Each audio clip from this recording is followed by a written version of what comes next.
somebody that's already dead?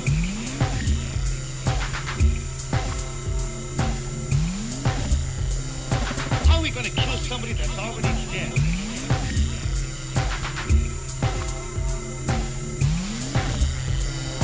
It's because of men like you that all must be destroyed.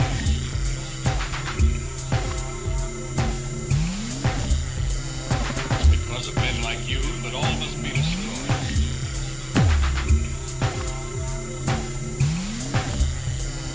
None of those risks have been seen, at least not by anyone who still remains alive.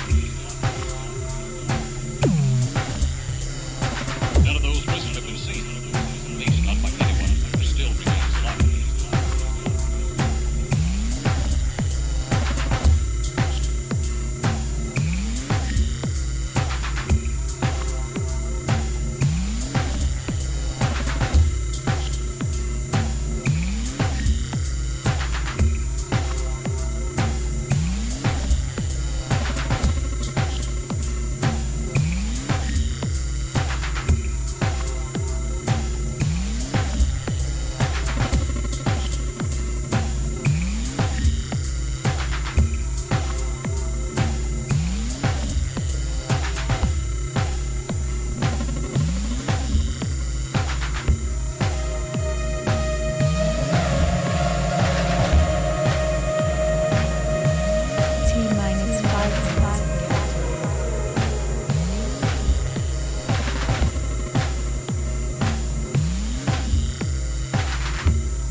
brain treatment was given to you. You are a robot, that's all you are.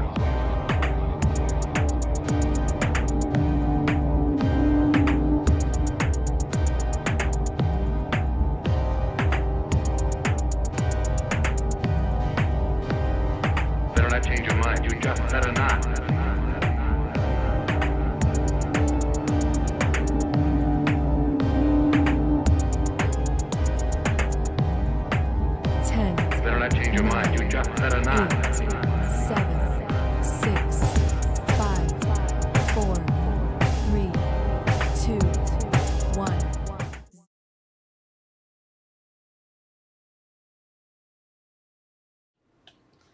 Hi, everybody. Welcome to the Billie Eilish Takeover. What? What? I can't hear you. I'm a Gen Xer. You say Billy Idol takeover? I'm your host, Billie Eilish. Hi. You may know me from such songs as those songs that I sing. I don't know any Billie Eilish songs. Oh, how come Billy Idol can't remember his own song? I don't What's the matter know. with What's him? wrong with him?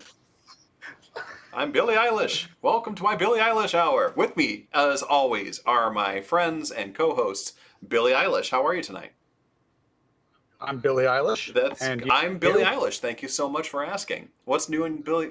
That's very Billie Eilish. What's to new hear. in How your about you, world, Mark? Billie Eilish? I am DJing Friday in person at an event in Brooklyn that I'm very excited about called Summon. It's my first time DJing there in the New York area. It is free, and you should go. Free's a good price. Sweet. Yep.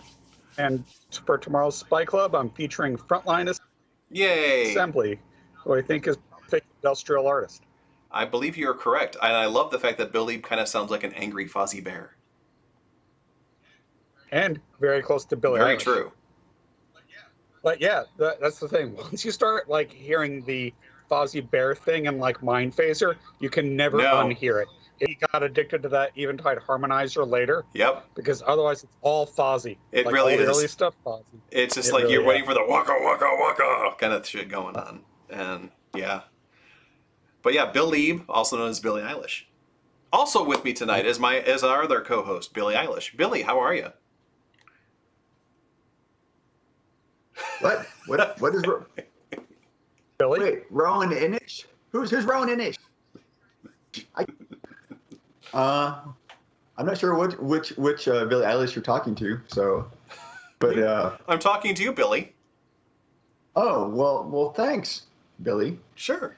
I'm well. I am very busy in other life stuff and working on multiple musical projects with you. So you know what I'm up to. Oh yeah. Yeah. But our audience Doing doesn't, some and we actually have humans here tonight, not just bots. Although I do see that I do see we have the one and only Stan Kubrick is on the chat. Nice. Yeah. Yeah. Big fan. Oh yeah. Billy Light was a terrible movie.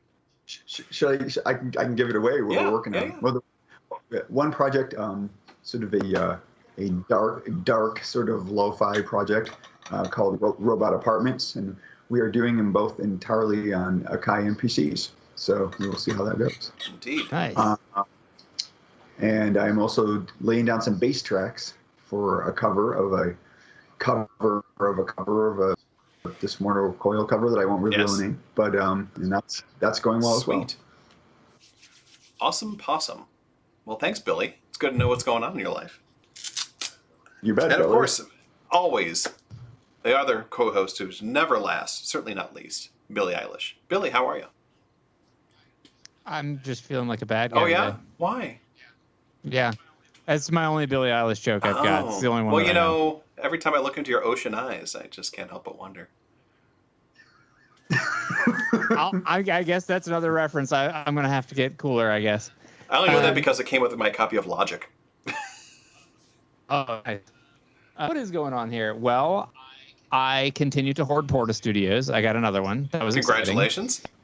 exciting. Thank you. I've been on the hunt for a Mark Studio, which is probably the best cassette Porta Studio that Tascam did. They did an 8-track version and a 6-track version later, but they're at half fidelity. So it's a pretty big trade-off. So I got this one for a pretty good deal, and it's mostly working. So because I'm planning on keeping this one basically forever, I found a place actually that's a local Tascam service center that will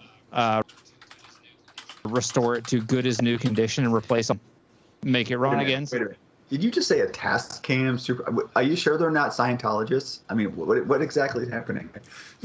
I don't know. So you want to talk about customer service? I emailed Tascam. Hey, I've got this 20-year-old cassette deck that I need to get serviced, and they're like, "Yeah, where do you live?" And so I told them, and they're like, "Yeah, contact these 3 places. They all are official service centers for these devices." That's so crazy. It's incredible. That's nuts. Wait, so I mean, you're in the DC Metro, so what the heck? 3 places? I mean, that's so crazy. So yeah, there's one in Springfield, one in Silver Spring, and then another one closer to Baltimore. Crazy. Yeah. So there's 3 licensed service centers still serving cassette Porta Studios here. So that was exciting. That's brilliant. Otherwise, I am the proud owner of no emails or Super 6s or confirmations of shippings of Super 6s or anything else. So that's exciting. And that's about it. That's great news. I'm so glad to hear that UDO is customer service is just legendary. And Yeah, I mean, All right. do you think they have like a chip shortage, or do you think they're just flaking? Like, I wonder what's going on. I have a very uncharitable worry, which is, I guess it's more of like, I don't know, it's a worst case scenario sort of a situation for me, which is, I don't know how many units they've shipped of this thing, but yeah, it looks like the number is really low. It looks like the number is conceivably low enough that they actually could have been like built by hand by a team of just a few people. And you know, I don't know how close y'all ever were to the gaming industry, but you know, vaporware in games was a real thing where people would come up with a trailer for a game, and they'd show the trailer for the game, and if it got a lot of hype and people interested in it, they'd start making the game, and they'd get a little bit started, and then they'd do pre-orders, and essentially if they did $1 million worth of pre-orders, well, they'd spend $400,000 making the game. If they did $10 million worth of pre-orders, they'd spend $4 million making the game. mm-hmm. And I'm actually a little concerned that there may be a similar situation going on with the Super 6. That's actually one of the things that's given me trepidation about it, is like, Yeah. I mean, I don't have any reason to believe this. I don't want to like cast shade on UDO for doing something that they have not definitively done, but from what I've heard from Vintage King and from Perfect Circuit, they're just literally not responding to emails. Well, I mean, they're definitely a boutique, small operation, right? Yeah. I mean, I think the model that operations like that have is they look for, usually offshore, people to do manufacturing for them, so that you can be a small design studio and then have other people make your stuff, or at least most of the components of your stuff. ASM. Right? Mm-hmm. Yeah, exactly. So the question is, like, is it a supply chain issue? Is it somebody like, everyone's got the flu in the office? Like, I mean, it's hard to say, right? I mean, if no one's telling you, you don't know. I think that, but still, someone should. That's the thing that's funny. Someone should be able to answer a fucking email, though. That's exactly it. If somebody came up and said, "Look, there's 3 of us. It's me and Bob and Jim, and we're making synths.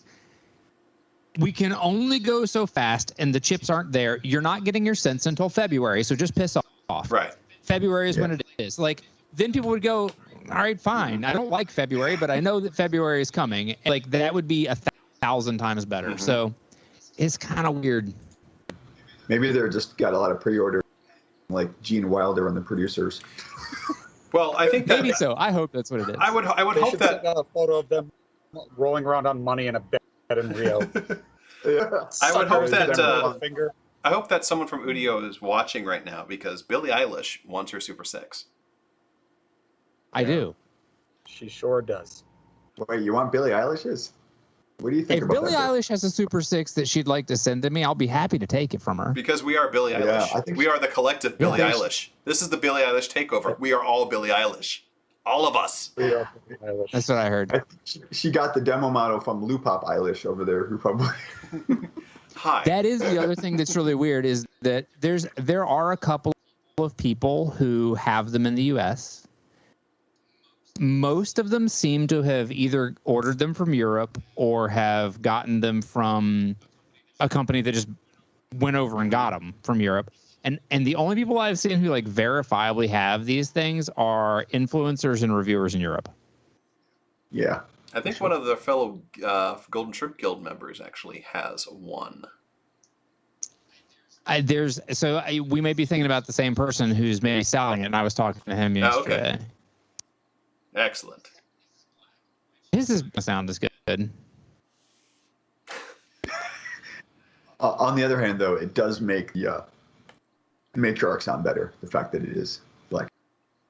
Well, if the matriarch had had an option to come in 1980s sky blue, that would have been the right option for the matriarch. It just came in clown shoe. Well, you know, what's wrong with clown shoe? I mean, it still sound. I think it's. I mean, it doesn't sound clown shoeish. Couldn't tell you. I only bought the black one. I didn't even listen to it. Well, we had a grandmother here for a while. We had a clown grandma, and the clown grandma sounded great. Yeah. Which I recently listed, and like 5 minutes after I listed it, I got the most ridiculous lowball offer, and was like, "Yeah, no." Did you mention that it's a Vogue Fest edition? I did, and I even have the low serial Oh yeah, number. and the picture of the little. I think it's like 19. The little icon, the little thing that they put on there, the little, what the fuck it was? I don't know. Seal of approval. Did you tell me it was signed by Billie Eilish? Yeah, maybe not signed by. There you go. Just say it's. That guy, the guy Amos from. I don't know. Yep. Yeah. So, I don't know. I mean, it's just real weird. It seems to be a very weird market right now in reverb. Like some stuff is like crazy expensive, and some everyone's trying to sell. I don't know if they've all quit their jobs because they're bitter and want to sell all their gear, but it's actually kind of a buyer's market. So I think it might be also because people are no longer hiding in their basements, and so they're like, you know what, I'm not really going to play this stuff anymore. Because I'm going back to work, or I'm going to go, be social and get the Delta variant, and so they're all selling their stuff. Delta variant plus. Right. The Lambda variant. And and also I think that's, the other thing is that because there is a chip shortage going on and stuff like that. Like I've been looking, because I've been thinking about getting some more modules for the Euro rack, but I can't, like the stuff that I want to get is like beyond back ordered right now. And that's like from Make Noise. And they're like, we are so back ordered right now. We don't have anything. So I don't know. But I hope that the Super 6 either shows up or they at least answer an email, because you can't let Billie Eilish hang like that. Just not cool. I know. How am I going to write another hit song in my bedroom on, what was it? She had like a 300-year-old abacus that she wrote the music on. I think so. I don't know what the story was. The 300-year-old abacus that was running Logic Pro. Yeah, it was something like that. It's a good story. It is. It is. You can watch it on HBO. What is he right on? It's the story of Billie Eilish having essentially just cooked up this album of music, kind of as a one person act. Her brother was the producer. Her brother's. Yeah. Wait, Billie Eilish is a her? Yeah. Yes. But their name's Billie? Yeah. Billie. Yeah. Okay. Like short for Wilhelmina. Got it. Yeah. And I mean, I knew that because I'm Billie Yes, Eilish. I was gonna say. Come on, Billie. Well, Pull your head out of your ass. you don't have to be a woman. You can if you want to be, or if you feel like you anything are. you want. But Don't be put in a box. But yeah, so she made this album, with her brother, and I think there was I think ultimately they sent it. They did collaborate with somebody after it was. She wrote it pretty much, just kind of in her bedroom, and it doesn't seem like it's for me, but it does seem to be like relatively inventive and kind of new, and it's cool. Yeah. It's every Well bedroom done. producer's dream, I guess. Yeah. I mean, I have. I mean, that's part of the allure, I guess. Like every 10 years or something, the record industry's got to find somebody and pluck them out of obscurity to keep the to keep the dream alive that it's possible. I have Oh my God. I have her albums. I actually really like them. I don't remember the songs because I don't listen to them enough, but the productions are really well done. I really like her voice. She's got this kind of dreamy, like whispery kind of thing going on. And maybe that's because she was recording it in a bedroom and like didn't want to wake up her parents late at night or something like that. I don't know. But I heard that it was actually that she was into ASMR videos and wanted to bring some of the production of ASMR into her music. oh wow, Interesting. that's kind of cool. But yeah, I think that Yeah. she's pretty good. I like the music is interesting. I like she is not afraid to break out of the pop structure and do some more interesting things and stuff like that. So I mean, I think she does a good job, and her brother's a really good producer. So there. It's cool of her to send me that synth. Yeah, no kidding. Yeah, so It was nice. yeah, thanks Billy for saying Billy the Synth. So I did a stream on Saturday for 808 Oh, Day, yes. which is why I don't have a beard at the moment, because I dressed up like a robot and did 2 hours of electro and talked through a vocoder and acted jerky in a different way than I normally act jerky. Not like a jerk this time. I was just acting like I was a robot and stuff. It was fun. I did that just because I wanted to learn how to use a green screen, so I figured that out, and that's cool. And I got one of these Elgato green screens that like folds up and you can like pull it out. And it's like 6.5 feet tall. It's crazy. It's neat. I also, as Billy was saying, I got an MPC-1, and I've been sitting down and figuring that out. Oh, thank you, Moonhouse. And that's been fun. Today I learned how to do automation on it. Nice. One day I'll actually learn how to I'll actually sit down and sample something into it. Yeah, I think that's the most fun part of it. Yeah. It's always the thing that's scares the shit out of me. Anyway. So, let's jump into our news, shall we? Yay. We've got a lot of it.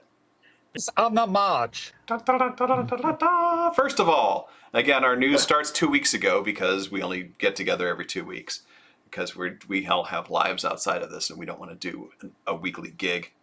And again, I had to apologize. My internet's acting a little bit flaky because we have a lot of storms going through right now. So our first little bit of news is that Electron's latest powerhouse device, the battery pack handle for their model units, got recalled because apparently they might light things on fire or hurt you.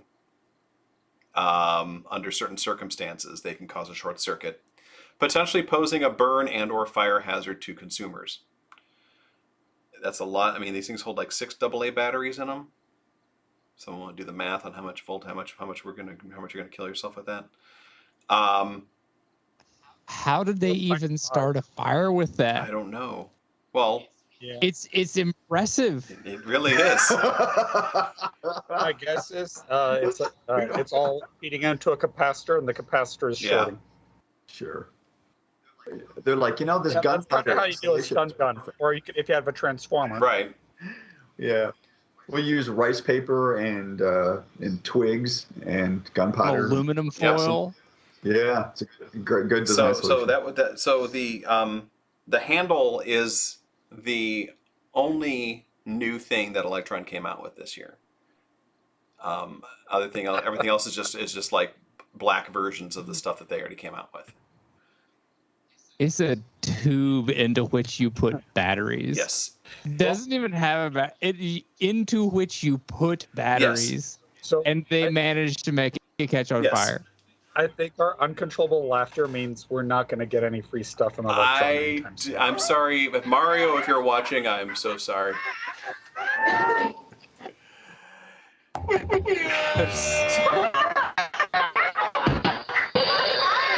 God, it's fucking A. You're bringing your A game Oh today. my I really God, like Jeff.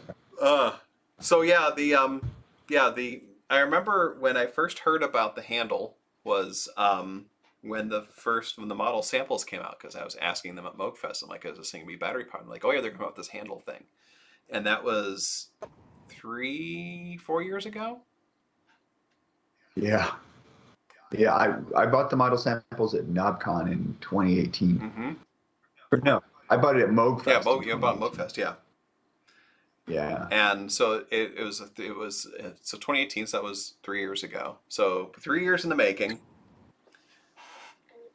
And it's, yeah, like you said, showing their commitment to the environment. It is a device that you put your own batteries into. And then yeah, I mean, I think the bigger issue, I mean, obviously it's a crazy design. It's a terrible design idea. The fact that they couldn't be like a friggin' core electribe and have a cavity for fucking batteries. Yeah. Wait, what?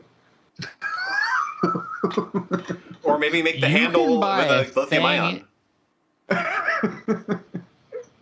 You can buy a thing at a gas station for $3 that has batteries in it that won't catch on fire, and it was like almost made under a rock in Soviet Russia, and somehow these are doing this.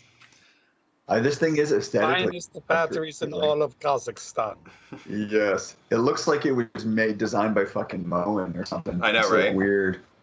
It's Soviet Russia. Brutalist architecture inspired metal pole thing. I don't know what. I don't know. I have no use for it because Yeah, I got rid of all my. I just don't. I got rid of all my models. I still have the samples, but I need to lose it. I need to get rid. Yeah, and the weird thing is that like they have the because I've opened up the little port things on there, and there was a little port. Part of the port did have a little place to plug in power. Because folks were using that little port to plug in like the little battery packs and stuff like that, and using that. But this thing that literally has a cable that comes out of the side of it that you then have to plug into the back of the model device to actually use it. Why? I'm so confused. Yeah, I don't know. I think it seems like a really weird choice to be like, hey, we made a poor design decision. Let's build an aftermarket bolt-on that will catch on fire. It just seems like. Well, probably in their defense, they weren't thinking about fire. It probably wasn't like one of the intended features. Okay, even without the fire, it seemed like an ill-conceived sort of. That's just my. It's just not a really. I don't think it was a very well-designed thing anyway. What's that, Christoph? They outsourced the manufacturer to a company like Foxconn or some Shenzhou startup, and battery production is hard. Look how Samsung got burned by it. So they screwed up, and now the things are a little splody. Yeah. So well, I would agree with you, Christoph. However, they didn't design the battery. There's no battery in the thing. You literally put in your own AA batteries. It's just a handle. It's just a handle. It's a hollow tube with little springs at the end of it. That's it. So in Soviet Russia, you power battery. Yeah. Yep. Yeah. All right. Anyway. Yeah, it looks like. Why A batteries instead of D batteries? Then you could double it as a weapon. Oh my God! Can you imagine it'd be like this big old honking handle thing, and it weighs like 10 pounds. Yep. Better than a sock full of nickels. I know, right? Because then it would pass that test about who you can hurt with this thing when you throw at somebody. That's true. That would probably give it like a 2d6 damage. Like how many hit points? But it would also probably give you like a +1 encumbrance, because that's a lot of putting 6 D batteries in that motherfucker. It's gonna. Yeah, you definitely need a bag of holding to carry those D batteries. As well as like a good amount of gold pieces to afford those batteries. And then you hit the switch on the side and the whole thing vibrates. Or it just catches on fire. Yeah. Well, that's your problem. You're not looking at it the right way. It's an offensive weapon. It's not a musical instrument. You mean it's a survival tool for starting fires? That's a bonus feature? That also plays fat beats? Yeah. It's like You're playing, stuck in the woods, you're cold, you want to make some beats, and you want to make a fire. Bam, Electron's got you covered. Oh my god. Perfect. Way to go, Electron. Keep Now up. send me free stuff. Perfect. You're always the optimist, Christoph. We appreciate that. Yeah, Mr. Sunshine. You really are. And Billie And Eilish. Billie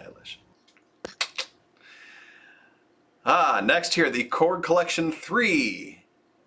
Add some classics to the reimagined emulations of their stuff that they put out. So this is the Korg Collection as a bunch of soft synths that Korg has put out that are revisioned, retooled versions of some of their classic pieces of gear.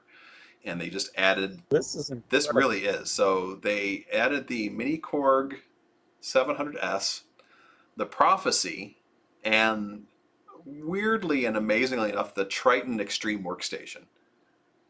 Yo dog, I heard you liked workstations, so we put a workstation in your workstation so you can work on your station while you work stations.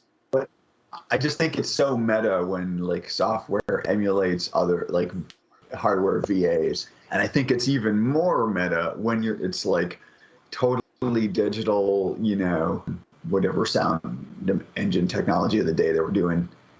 Digital, obviously, inside. I mean, I guess, you know, Roland did it.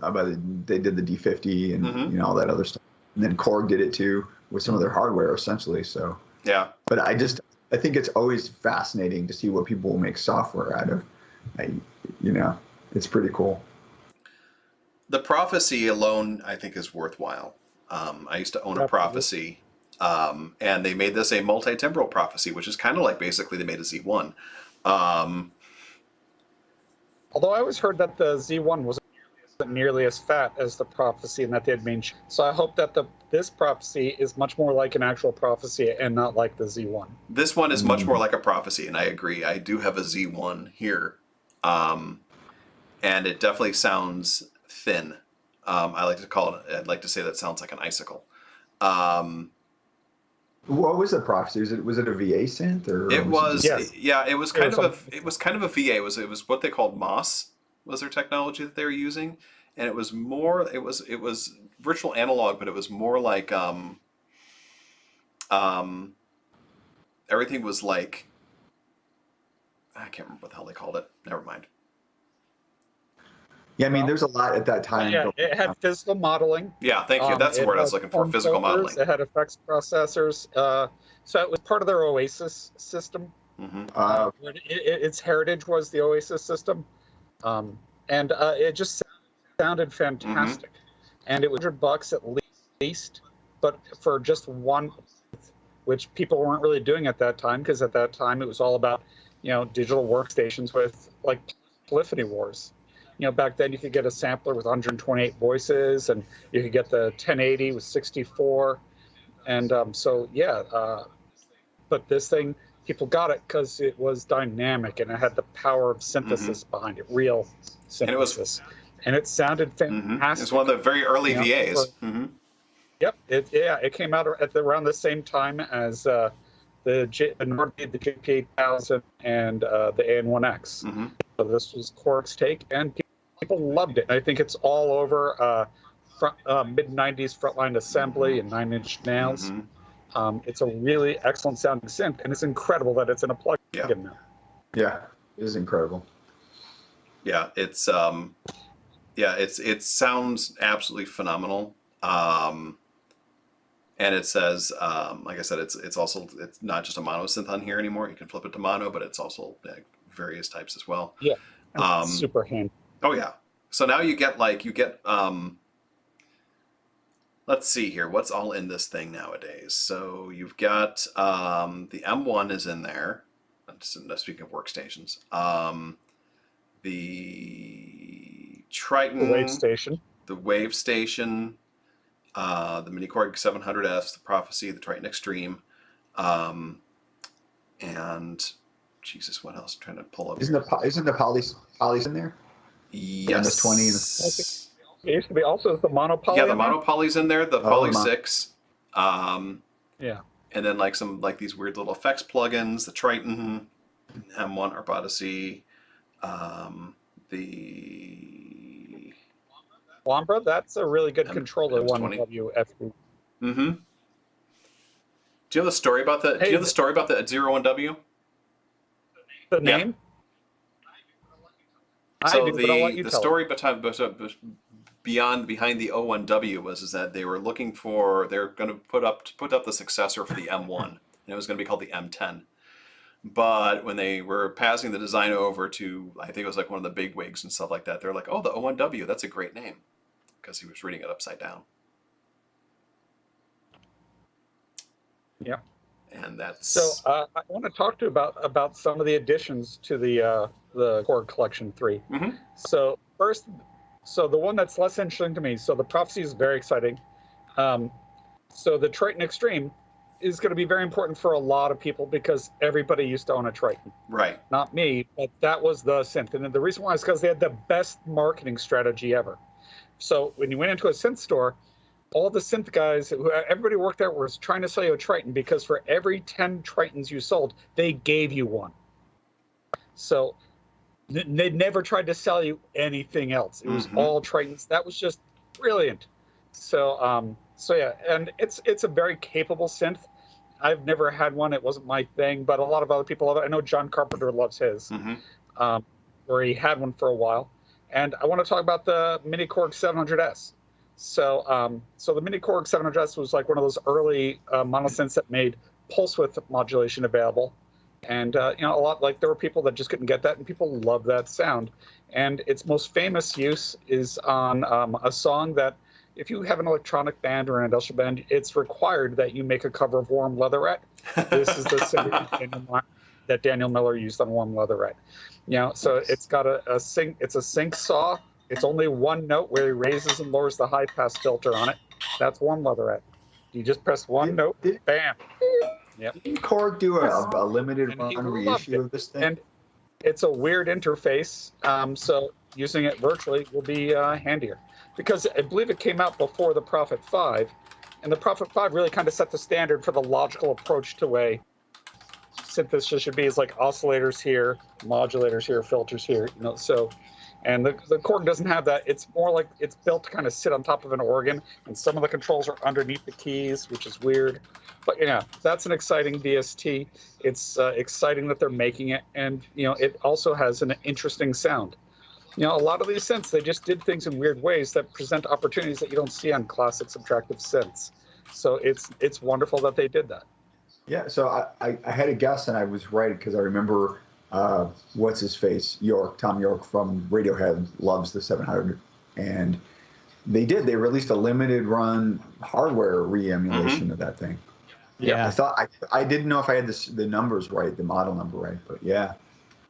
I mean, it sounds bloody good. To your point, though, it is very limited, but that's okay. But as part of a collection, bam, sure, why not? Yeah, for sure.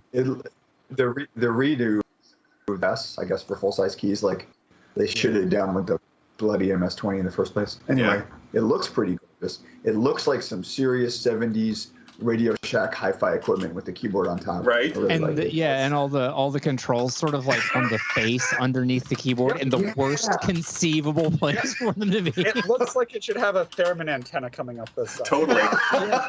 The only place that would be any worse than that would be like on the bottom of it, where you have to like lift it up like the hood of a car and get into it. I think it's actually like quite charming though.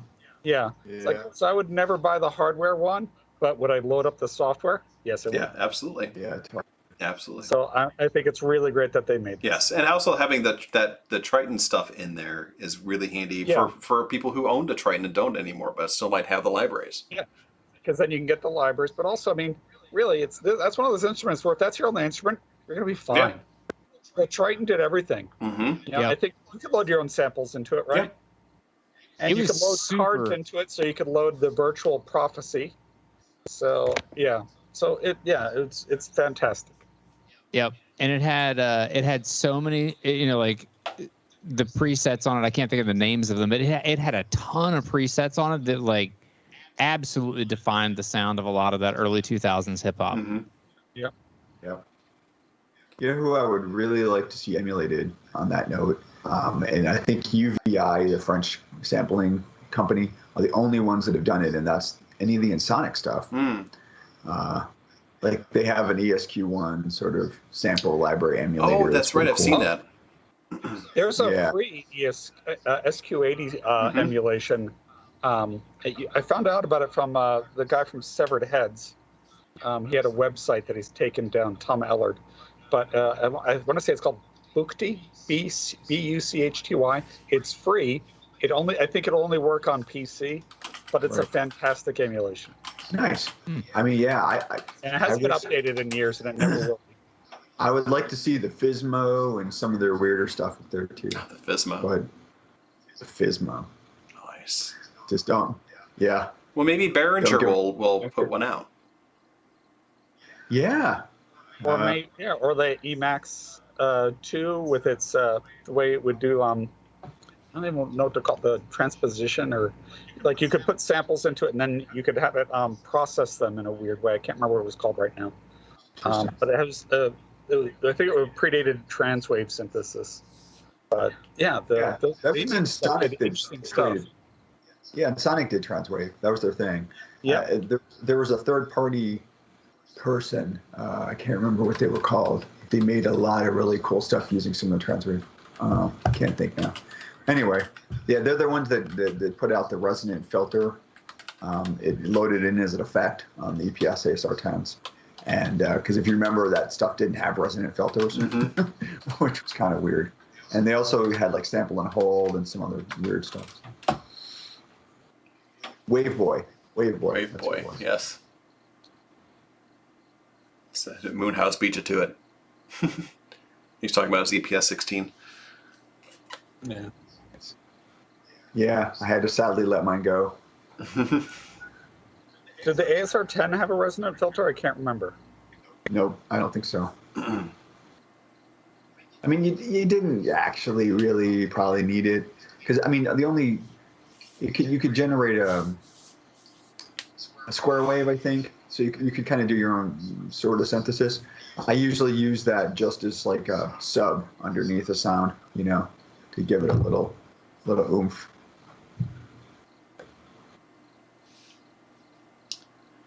Well, anyway, if you've been on the fence about getting the core collection, now's your time. Yeah, it's looking good. So, Korg, do we say enough nice stuff? You want to give us some licenses? Yeah, send us the Core Collection 3. You can just send me the upgrade from the M1 because I do have that one. Yeah, I'd take a Kronos too. That sounds like it would be a lot of fun to have. The super high-end modern workstation, just in case there. Kronos is the one I was trying to think of. That's the one with all the intelligent audio accompaniment. I think so, yeah. Yeah, I remember reading about how that guy developed that in keyboard. He had to learn programming and stuff. So if you're a jazz person, that's probably the jam. Or if you work on cruise ships. Yeah. It's got it's got 3 synths in it that I think are pretty compelling. Like it's the what is it? Is it the MS-20 that's in that one? I think that they've done an emulation of that's pretty good, and I can't think of the name of the other two. The other one is it's an FM synth that they've done that has it's sort of like FM8 in the interface of it. It's not, but it reminds you a little of it, and because it has a screen, you can do that. And then it has a remarkably good string synth in it. I love string synths.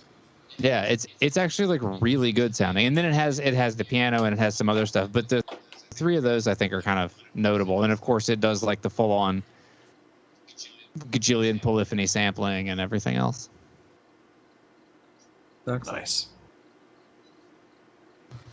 So our next story is Behringer. Actually, our next 3 stories, we're just going to put them all into one big Behringer basin. Behringer bin? Behringer. So first of all, Behringering about in a Behringer-like fashion.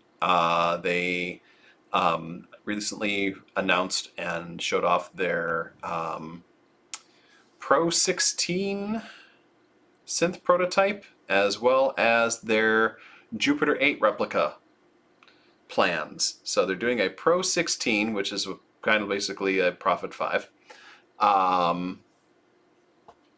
and they released the ideas that they're putting together for the Jupiter 8, which is one of the few things that Roland has not really revitalized at all recently. Is it in Zen Cloud? Yeah, Yeah, it it's is. part of the it's part of their cloud service. Okay. But Well, they it's have not accurate. Although Yeah, I've been told it's the most accurate emulation you can currently get.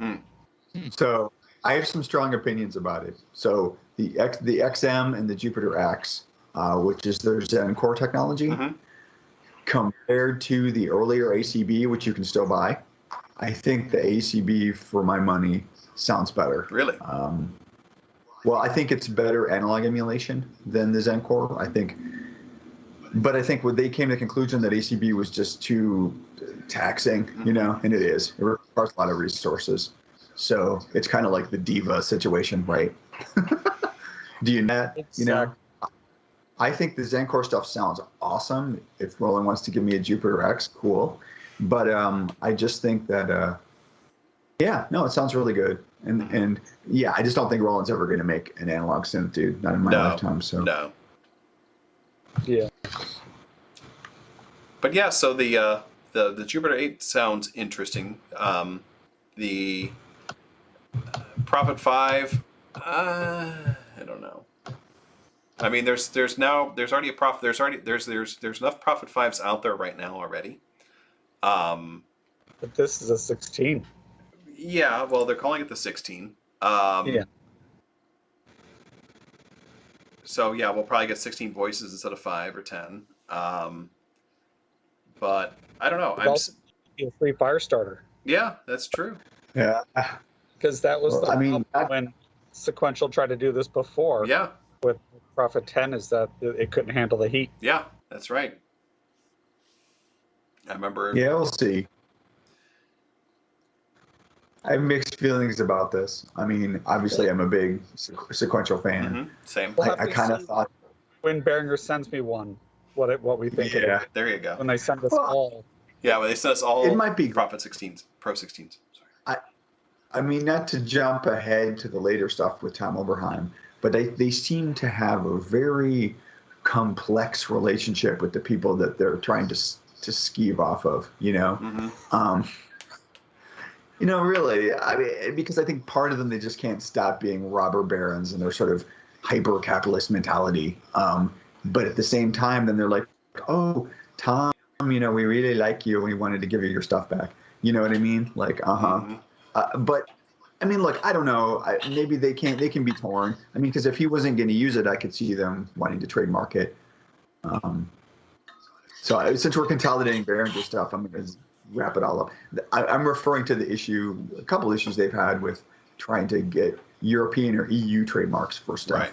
which is kind of cagey because you have like a home field advantage because trying to trademark something in the EU is way more probably bureaucratically complicated than the US. And so, I mean, I don't know. I have kind of mixed feelings about that behavior. This stuff, like, okay, cool. If it sounds very cool, I would much rather them focus their attention on people that aren't actually releasing analog hardware. So if you want to knock off the Jupiter, by all means, go for it. That's it's not. That's what I mean by like. There's already the Prophets are still being manufactured out there.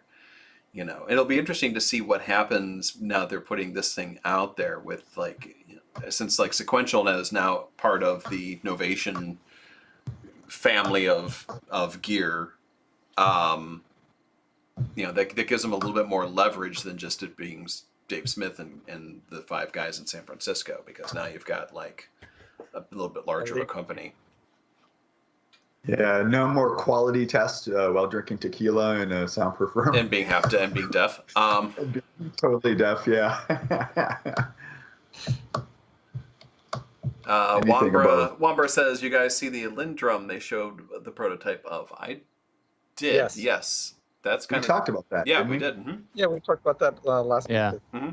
That is an exciting thing.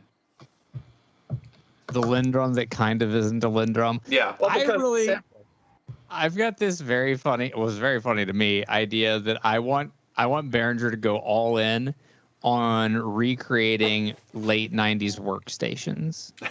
and just recreating the hardware and the full-on late 90s experience for the people who are nostalgic for that, and just bringing it right back for $131 or whatever, and just running them all on Raspberry Pis and selling them. You make like complicated MIDI controllers and just. I really hope that personally, I think that Behringer would do great if they just start bringing about all the Dr. Rhythm stuff. Yeah, for sure. The old Boss Dr. Rhythm drum machines that were, yeah. Yep. I want And Ace Tate Porta Studios. Maestro and all that I have the 550 and the 660. There you go. Nice. The 550 sounds great. I love the 550. 550. I like the 550 because of how artificial it sounds. I like it better than my R8, which is a infinitely better drum machine that I hate the sound of. Yeah.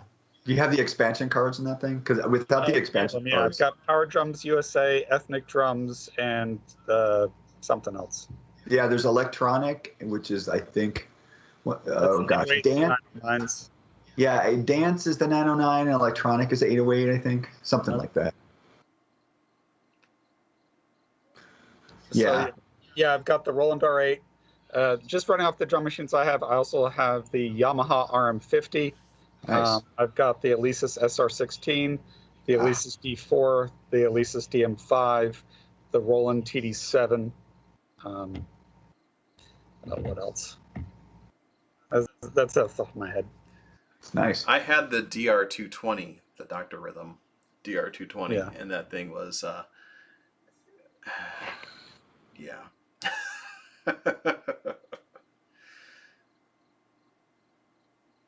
It wasn't great. I mean, it's really just a glorified metronome. You know? Yeah, it kind of was really, but yeah, if they could do that, or if they could rebuild the old Akai 612, I would love that too. With the smart discs. They're going to release the Behringer Mirage. There we go. Oh yeah. Oh, that would be cool. What was They do have a sampling workstation in the works called the Jam, which is going after the MPC workflow or Novation Circuit workflow. Mm-hmm. All they'd have to do is Behringer would buy that company, that Czech company, Basel. They make those really cool lo-fi samplers and just stick a chassis. Well, actually, the Looks like the Jam, the Behringer Jam does have a lo-fi mode in it, and I'm not sure if they're just doing bit crushing or if they're doing the M-Law compression, which is really what you'd want to sort of get that SP12 sound. Yes, we will see. Yeah. So that's going on, and then as Justin was talking, Billie Eilish was talking about that the worldwide rights to Oberheim trademark was returned back to Tom Oberheim. So take that, Behringer. So I guess that means they had a poker game and we lost. That'd be great. Can you imagine? He literally just takes like an Oberheim face plate and just throws it onto the table, on top of the pile of cash that's sitting there. Oh my gosh. I don't know. I'm no psychic, but I really hope to see an OBXA release this year. I hear things. I hear things. You hear things? Yeah. They're close enough that I think it will happen. Yeah. And then once they release the UBXA, I'll bet you we start seeing lots of polysynths, one after the other rolling out. Oh, no, I didn't say UBXA, although I do want to see the UBXA. I think Oberheim and Sequential, maybe even just Tom, is going to release an OBXA, their own deal. Okay. Well, there was rumors because Sequential did some sort of trademarking of some Oberheim stuff. So there was of course, this is the kind of pure ambient drone, my grandmother at the bingo hall gossip that I don't really want to share, but but I think there was nobody's watching. Yeah, exactly. They thought that the idea was that the Prophet 5 and 10 release would look a lot like that, where they would just be look, we're glad we brought you the Prophet 6 and we're glad we brought you the OB6, but check this out, we're going to give you the real deal. So I don't know. We'll see. Womber asks, anyone know why they chose the OBXA and not the OB8?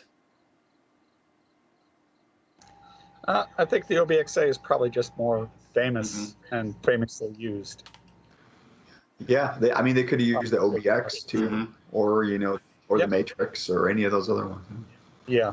I think it's just iconic. Yeah. And it's visually very beautiful. All right. So for the difference in, I think the OBXA was also notably much more stable and reliable, Sure. but it sounded different than the OBX. But I think it was more stable. So when you're trying to make something for a modern market where you want reliability, that's the easier one to go with. And then for not the Matrix 6 or 12, especially the 12, I think those are beasts to manufacture. I think to make that kind of matrix modulation is quite an engineering challenge. We've seen how long it's taken Behringer just to make the XA, and I think the Matrix 12 is infinitely harder. If you've ever tried to make matrix modulation in something like Reactor, the scale of the problem presents itself to you in a way that, so it's a real challenge, especially with a polyphonic synth. So I think they're sticking with the simple thing first. It'd be great to see a Matrix 12 or Expander later, but I think the reason why we haven't seen it is they're infinitely more complicated synths. Yeah, math is hard. Let's go shopping. Yeah. Especially because you have just so many variables here that are going to mess up your production line, or there's things you want to troubleshoot, and you've got to get products out. So yeah, I can see how they don't want to get involved with that now. Yeah, I mean, they would probably try to do it all on hardware rather than doing like an ASIC like originally, right? I'm meaning like either a Pi or some kind of. Yeah, the Pi is not that powerful. There's a lot of jobs it can't do compared to a custom chip that's dedicated to doing something. So that's why I don't know if you could do the modulation correctly with a Pi. That screwed Behringer up already with the envelopes on the Pro 1, because they're digital envelopes, they're not analog envelopes, and people were comparing like, hey, these envelopes aren't fast enough. And they were able to fix it in firmware. And that's just a mono synth. So they could try FPGA, but was the Matrix, was all that stuff digital? I mean, I guess by definition, so I don't even know how much that would really help. But well, I assume that some of it's analog and some of it's digital. Yeah.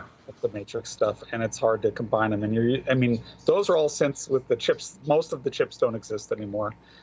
Behringer's remaking some chips, but not every chip. So it's a challenge. So I think you would do is you would think, hey, let's make the simpler one first, and if that does well, then we'll work our way up to the more complicated ones.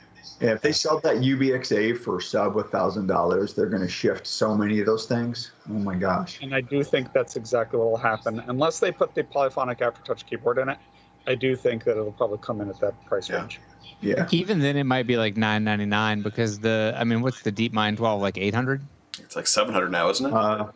Yeah, it's less. Yeah, it's like so 699 maybe. I wouldn't actually be surprised if they could, even with a polyphonic aftertouch keyboard. It's harder to manufacture, so I think that would jack the price up a bit. Yeah, I agree, but I'm saying I doubt it adds $150 to the manufacturing cost. But even if it did, freaking I think it might. OB6 goes for what, like 3 large? I mean, come on, you can come in like a lot way lower than an OB6 for sure. Yeah. So I think they would. I think they could still sell a ton of these for 1,200 or 13. Yeah, Probably. me too. Yep. Yeah. Because it's got that Oberheim sound. It sounds bloody beautiful. I know it's not on topic today, but I have been listening to the beta tester videos, and it sounds pretty kick ass. It depends on your taste. If you like that sound, and I do, then yeah, it sounds great. Other people don't like that sound, so it really depends. But there are certain things that it does really well, like abrasive leads and cutting. So yeah, it's great. I actually like it for its like foamy, weird pad sounds that you can get with the 2-pole filter that I think are very delicious. Delicious. Yeah, I like it for this. I actually like it for basses too. It's not the typical bass sound, but yeah, no, I think it's fantastic. But just if you're in that mood, some people some people only like ladder filters, and I like ladder filters, but it's not the only filter I like. Same. So I own a Matrix 1000, and sometimes it's just gorgeous. We tangented. Are you proud of us? Look at Andrew? you go. We tangented on our I tangents. know. Yo, dog. I like tangents. So. Should we do our last Behringer story? Yes, absolutely. Speaking of Behringer, they lost another round of legal action after another attempt to pillage a trademark. Thank you, Billie Eilish. This time with the Welcome. speaker creator Auratone. U.S. District Court of the District of Nevada issued a judgment confirming the arbitration award. So they can retain their trademark and use it in their line of audio monitors, unlike Music Tribe or Behringer. Same people. Huh. Wonder why Nevada? I think that's where Auratone is based out of, or at least the family is. I think so, yeah. And I'm glad because Auratone made, for anybody who doesn't know this, Auratone made the best worst sounding speaker ever. The 5C Sound Cube. It sounds like, I don't even know. It sounds like a potato played through a pig's ass. It's just terrible. And it is one of the most useful tools for mixing. There've been so there's a company now called Auratone that's been making a similar mix cube type speaker, but this is I mean, for anybody who's got music that you remember, especially from like the late 70s and early 80s, a lot of artists credited this with having gotten the mix like right for them. Like Michael Jackson famously like wouldn't let anything go out until it had like passed the 5C test, because if you basically the theory is if you can make it sound good on an Auratone, you can make it sound good on anything. They're just the most revealing, completely aggressive sounding flat mono speaker. That is a fascinating strategy. I like it. Yeah, and so I mean, it takes the like the Yamaha NS10 or now the HS whatever strategy of just being like borderline offensive and abrasive in its how revealing it is, and just cranks it all the way to 11. And so if there's anything wrong with it, like you're gonna hear it. Yeah, neutral and near field sound like complete shit. Yeah. And it's true. Yeah, I hate listening to music on it, or even watching YouTube videos because it's part of my rig, so they're always on. Just terrible. Yeah. But you're right. They'll tell you your baby's ugly. I mean, not good.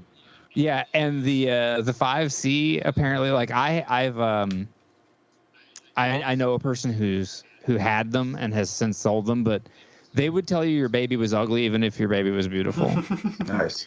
They were just hateful. So I'm glad that I remember when they stopped making that thing, and it wasn't all that long ago that the 5Cs started like going away, or maybe it wasn't when they stopped making them, but when they stopped being available, I guess. And I can't remember what the full story was, but there was some externality that was causing the company not to be able to continue making them for whatever reason it was, and then I don't know. I'm glad that they're getting to hold on to their name, because maybe they'll go back and try to do some. Oh, they're making 5Cs again. Yeah, I'm looking on their website right now. Not the EU one, but the actual local one, and they are making the 5Cs. They have them right in there. And it even looks like it would sound bad. It's right. Yeah, it does kind of look. You're like, yeah, this is gonna sound terrible. It's like your grandparents' basement rec room speaker. What's great is that all Auratone makes right now is the 5C Super Sound Cube. That's it.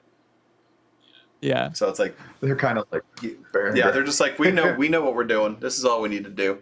But interestingly enough, the 5C Super Sound Cube did win the Technology Hall of Fame in 2016. Oh, yeah, crap. that's awesome. Yes.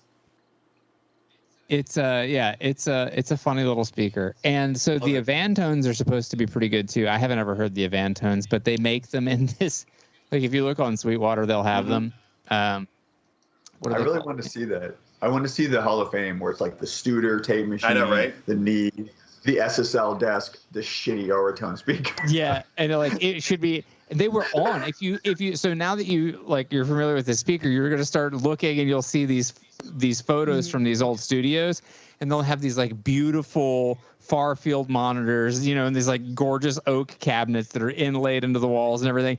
And sitting over here will be this piece of shit Auratone, just like precariously sitting balanced there. on the top of the mixer. Yeah.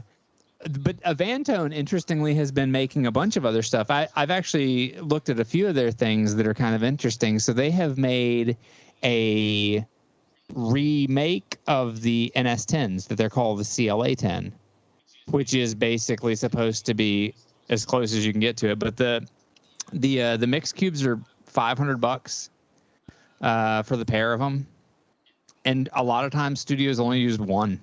But they make them in this super sickening looking like cream color. If you beautiful. really It's gorgeous. if you really just want to like make it look bad and sound bad at the same time for maximum effect.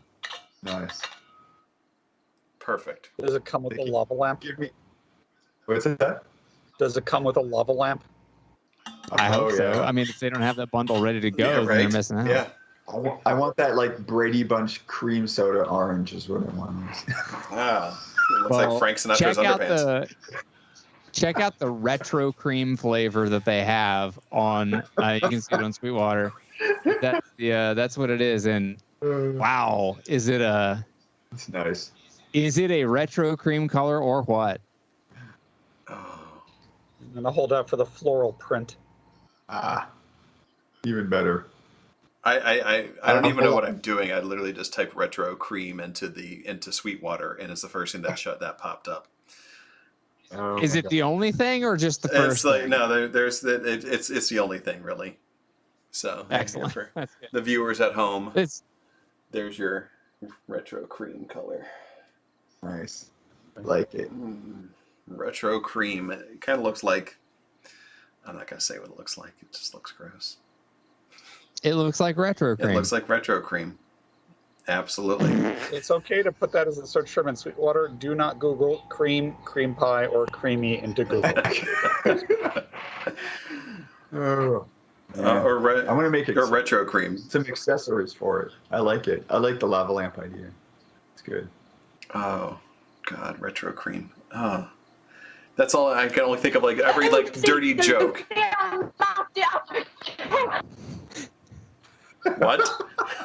I feel like they need to deliver that in a van that with shag carpeting in it. And no windows. With a picture of a Pegasus painted on the side. I was going to go for a wizard or a deer, but Pegasus is better. You're right. Yeah.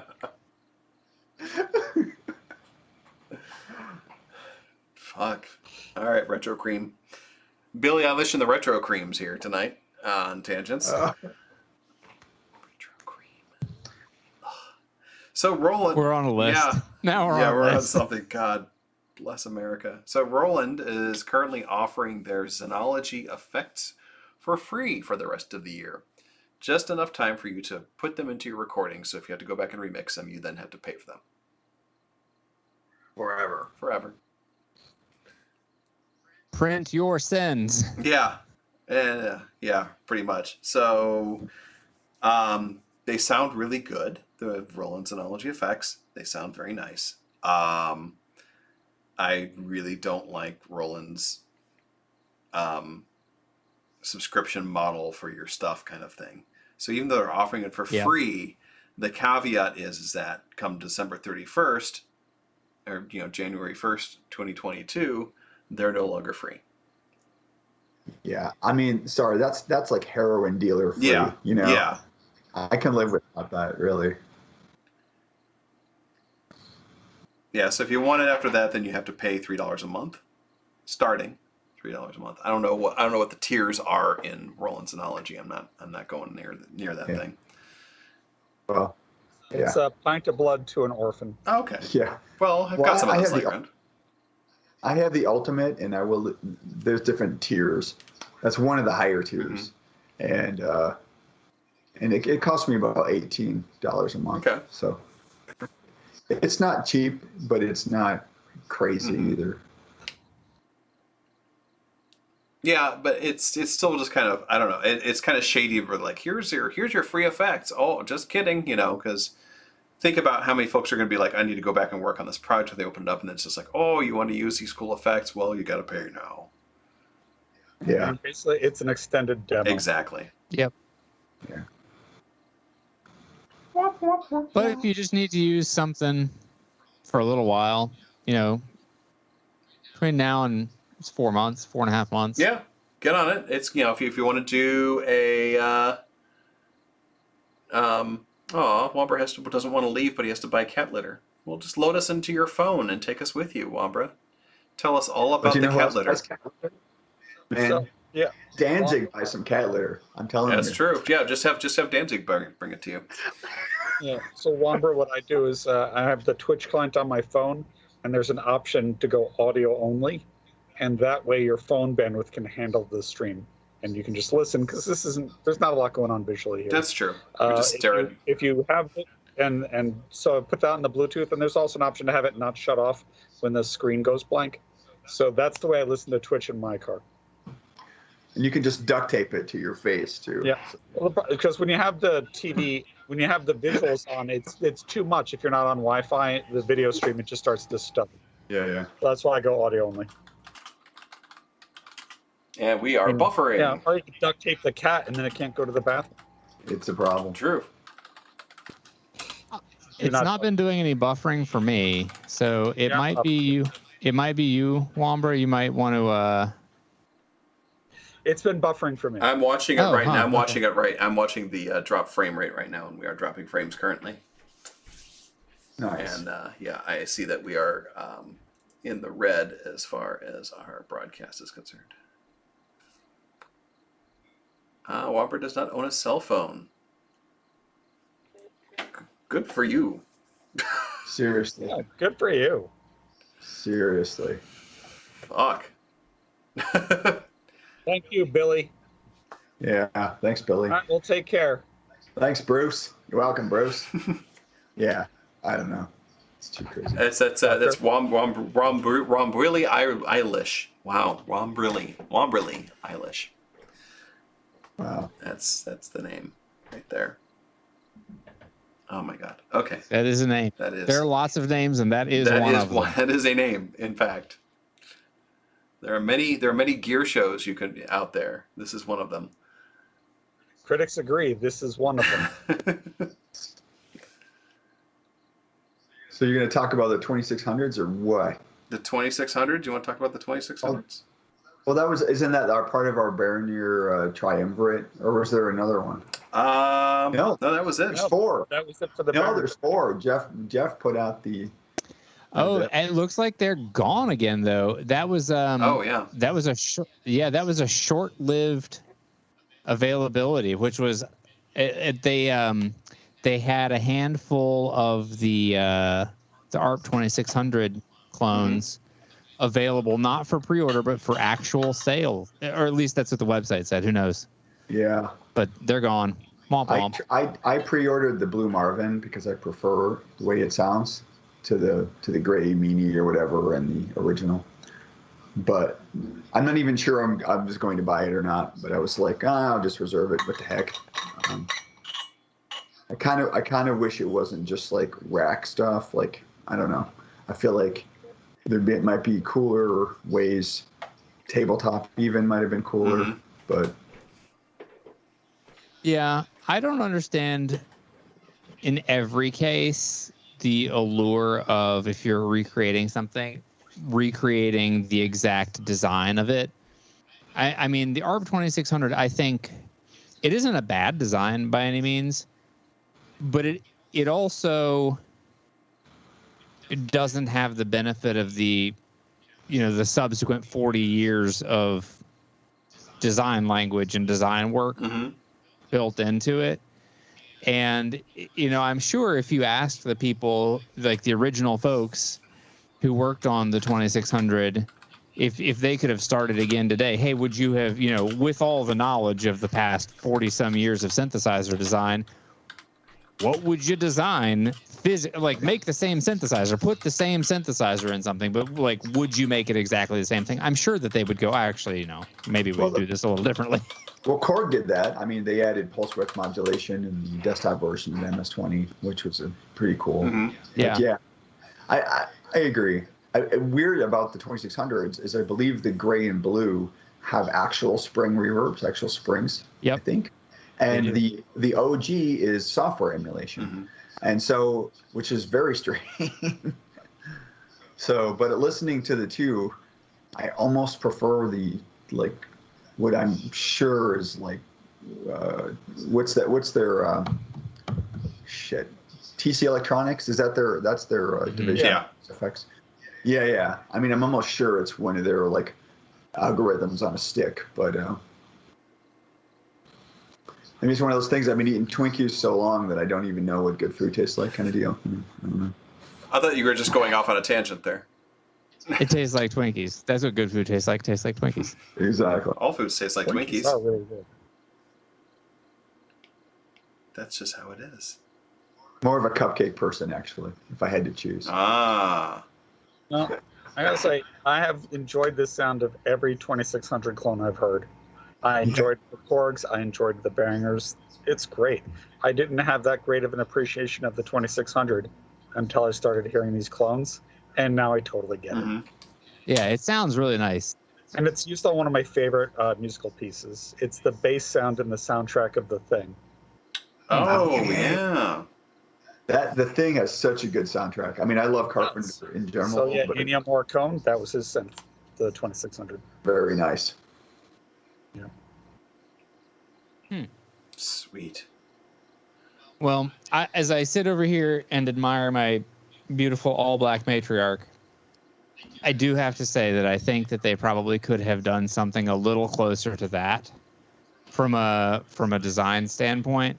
It wouldn't be, I mean, it couldn't be the same exactly, but you could arrange it a little bit more like what we think of now as like a typical keyboard synth, Mm-hmm. and it probably would have been a lot more usable for a lot of people and a lot more appealing. I think if you're issuing a reissue of the 2600, the panel layout has to be the same because you want to get the people that are used to using one and not throw them off. Or the people that have the nostalgia thing for it. What? But they break their own rules, though. They break their own. I mean, because look at their monopoly or even their poly mode knockoff, whatever that thing's called. Yeah. I think that in those cases they've had things like sequencers. I'm not saying you can't add bells things. and whistles. Sure. So I'm saying you can still add things, but the general layout has to be, and it doesn't be exact, but it has to be kind of very similar so that it still feels like it. The other upside of that, though, is it also makes you think about synthesis in a different way. And it might guide you in creative directions in a way that, a traditional layout might not. Mm-hmm. So, but yeah, I'm all for adding things like pulse width modulation or add the sequencer. But yeah, I know it's a big interface. Yeah. So, and I can see how keyboards now, it's usually thinner rectangles instead of giant squares, or it's more like a 3-4 than a 4-3. But but I think if you change the layout drastically, it doesn't seem like it's a 2600 anymore, and then you can just make your own original synth. But here you're going after a market. This is the 2600, so I think it has to really, it doesn't have to be a perfect emulation, but it has to really have a 2600 vibe for people. Mm. Yeah, in a way though, Jeff, too. I mean, Moog's strategy was different, right? Because they did actually release their System 55 and all that other shit, but you have to have cool $30,000-$40,000 to buy it. So this was a way to take those non-through hole surface mounted but same basic architecture as their modular stuff and a small chassis. Made sense. Yeah. Well, take your stupid logic, get out of here with it. Stupid logic. Stupid logic. Your rational thoughts and arguments. I know. What kind of tangents is this? I need another drink. God damn it. Me too. I need a drink. Period. Liquor free. Oh well. Oh, nice. Synthplex. No exciting. What's that? I was going to ask Jeff, is there any exciting cocktails this evening? No, the exciting cocktail was it was a glass of fizzy water. Ooh, Nice. burpee water, as we That call was it in it. the industry. Nice. Well, fine. That was it.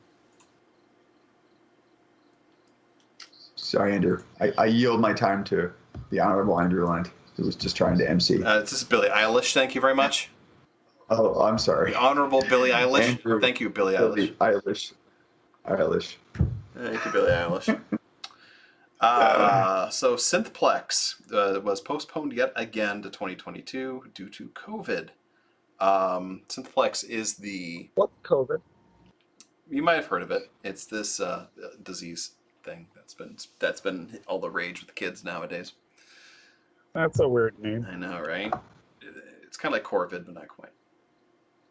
That's why it sounds familiar. Corvid. If you're a fan of if you like Blue Jays, you'll love COVID-19.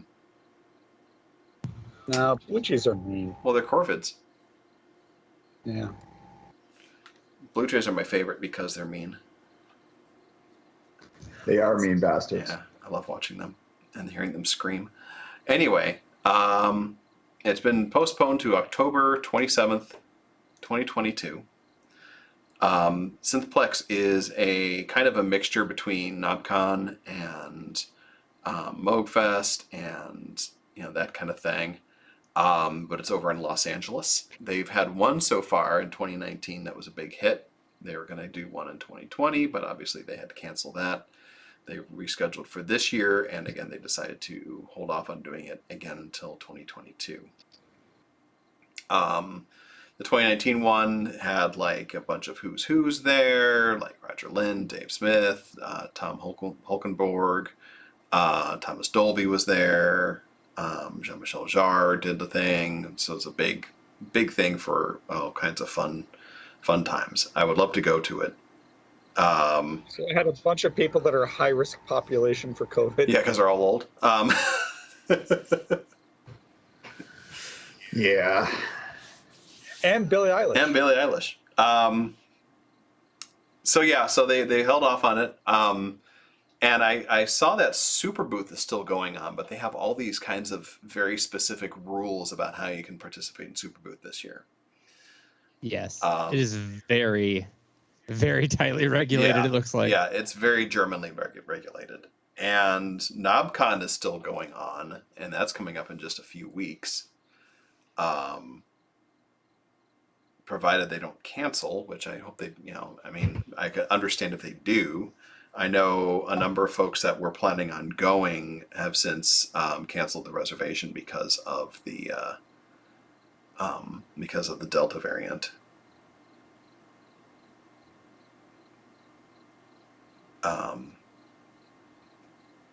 So yeah, I is now a good time to go to those kinds of things, I guess, is what I want to know. What do you everyone's thoughts on that? Well, again, high risk population. I don't want to see these people die. Mm-hmm. It seems wise. You can go virtual for longer. I think we're seeing a reduction in vaccine efficiency, and it's not worth the risk. Yeah, I agree.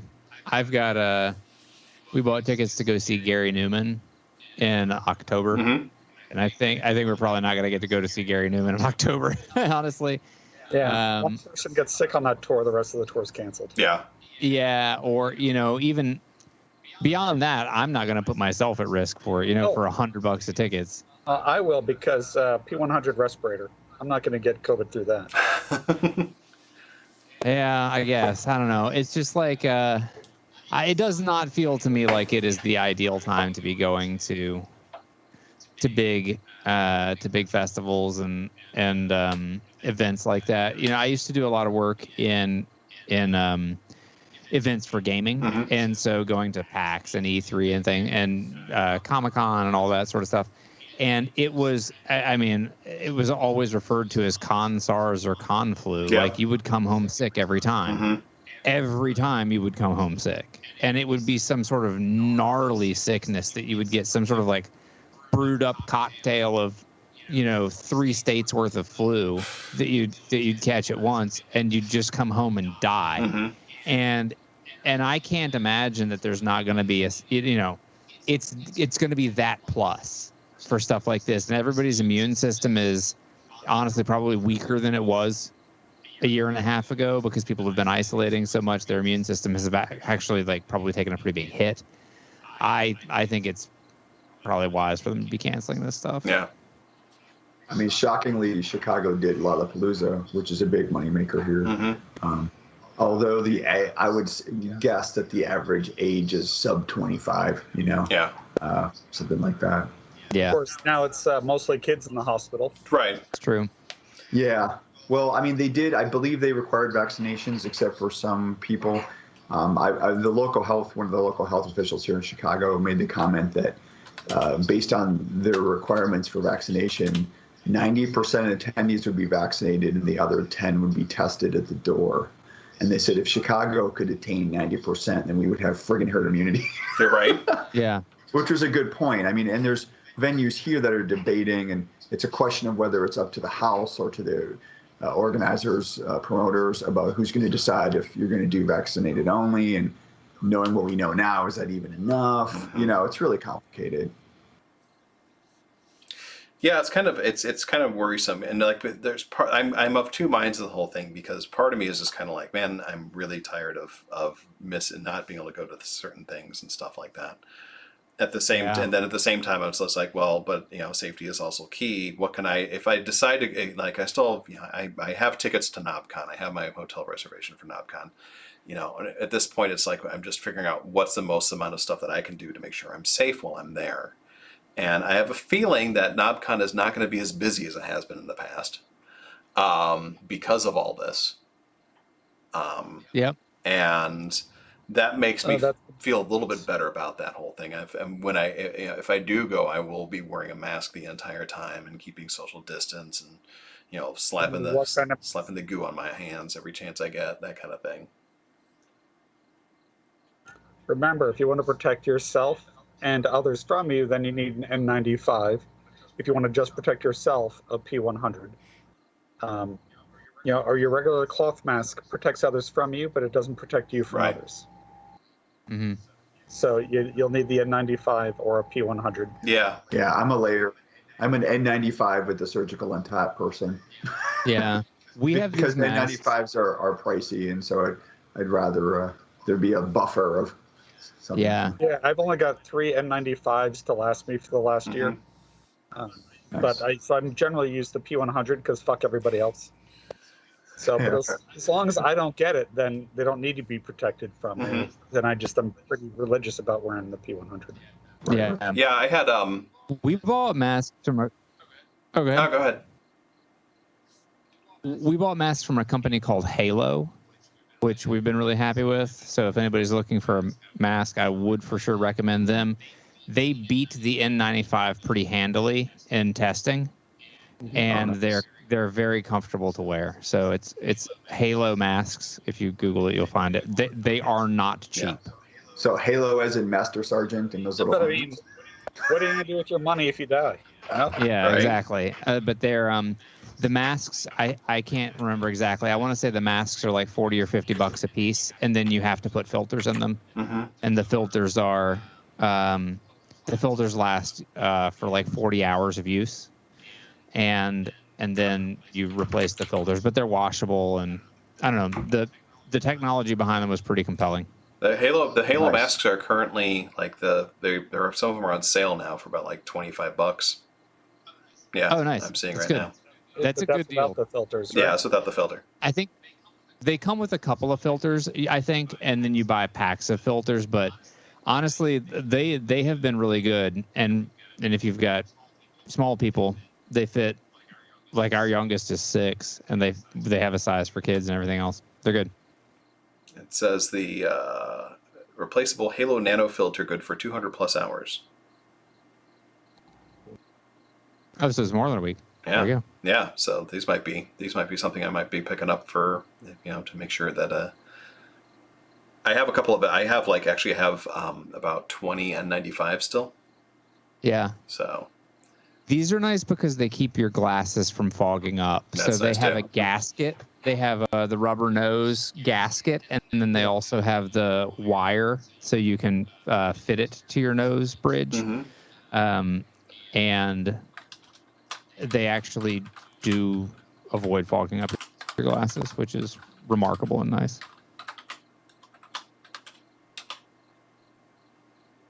That is pretty nice.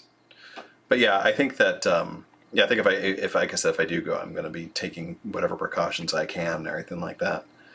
Yeah, it's funny because I have tickets for Dead Can Dance in October, and I'm like, I don't know if we're going to be doing that or not. And that's about in Chicago. So, like this DJ gig I'm doing Friday, I'll be wearing an N95 for that. And I can tell you that attendance is down. Everybody said they wanted to go out, and then a lot of people didn't show up, and they all said the same thing.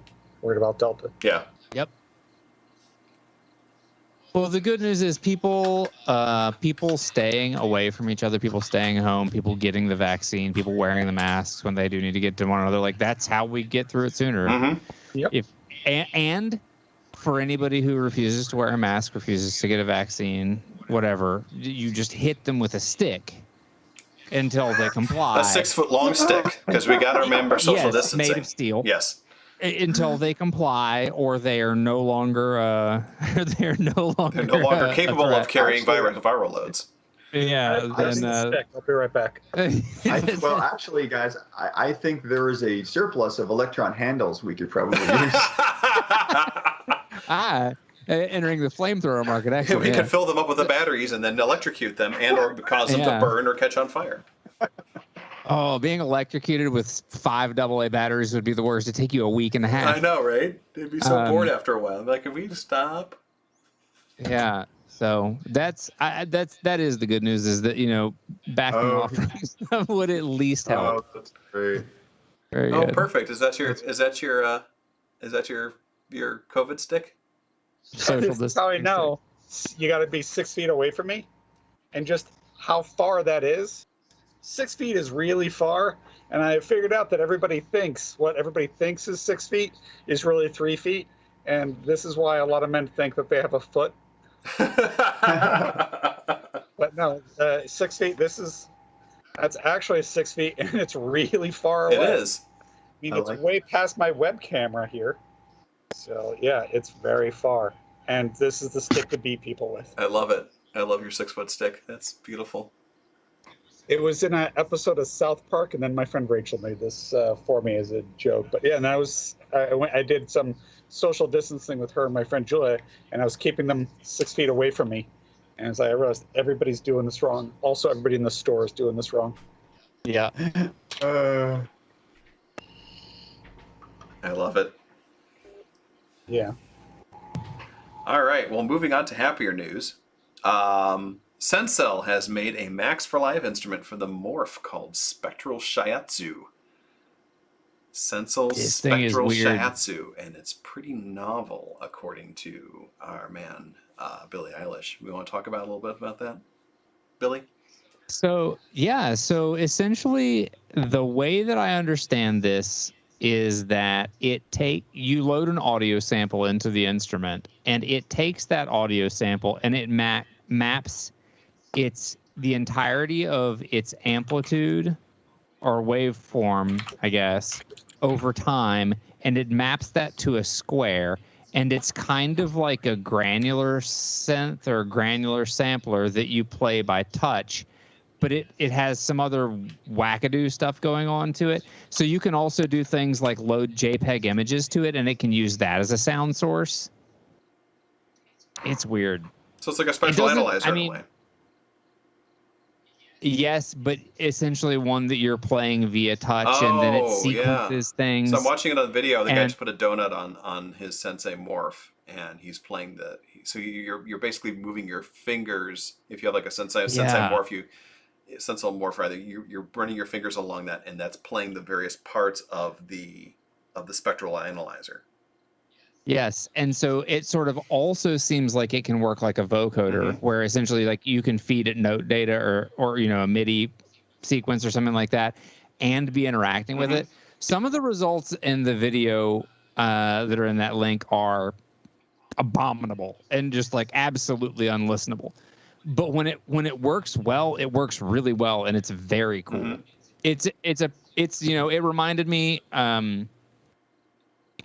We were talking about last episode about Vlad and his sort of philosophies on things, and it sort of struck the same chord for me. There's like this has a, I don't know, like it's got an axe to grind. It's trying to be the thing that it is, which is kind of neat. And I thought it was really novel that you could actually just load in like JPEG images and that'd be a sound source too.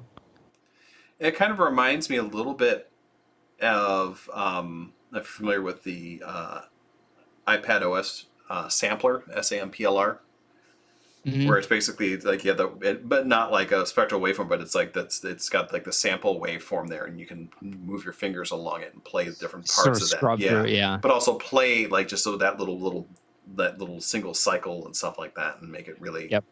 It kind of reminds me a little bit of something along those lines.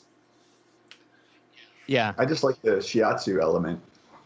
It gives you a Kind of massage. reminds me of that viral YouTube video. What is it? The Joneses good ass synthesizers and foot massage. You know? Right.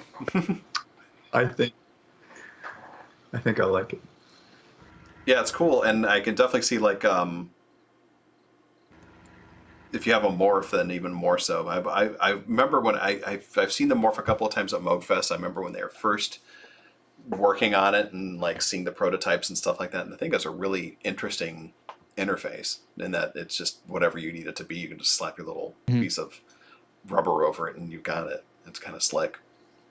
Yeah, it's cool. I thought this was pretty novel. It reminded me in some ways of some of the stuff that I've seen Heinbach put out as, sound wise, but like feels like it would fit in with his Cold War era VSTs, and for people who are interested in making squawky ambient, Out of test this equipment. bud's for you. Wow, what a nice Something segue. Cold War era VSTs.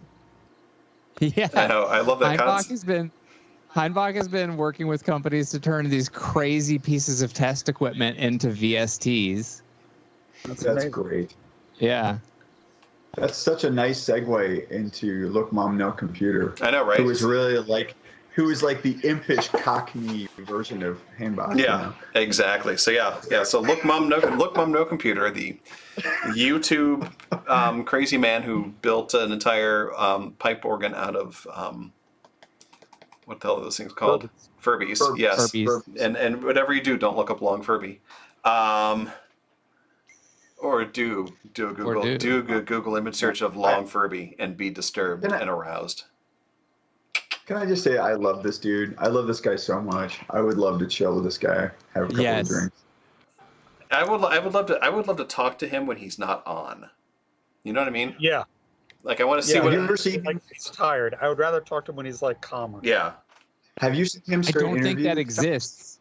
No, somebody did a straight interview of him, and the poor guy is extremely mercurial. Yeah. I mean, maybe even ADHD, if you want to know the truth. Like, yeah. So he has opened a museum of everything else, is what he calls it. So it's packed with experimental and obsolete scientific and musical technology, which sounds a lot like fun. So if you are in in Ramsgate in the UK, then you can go and check out his place.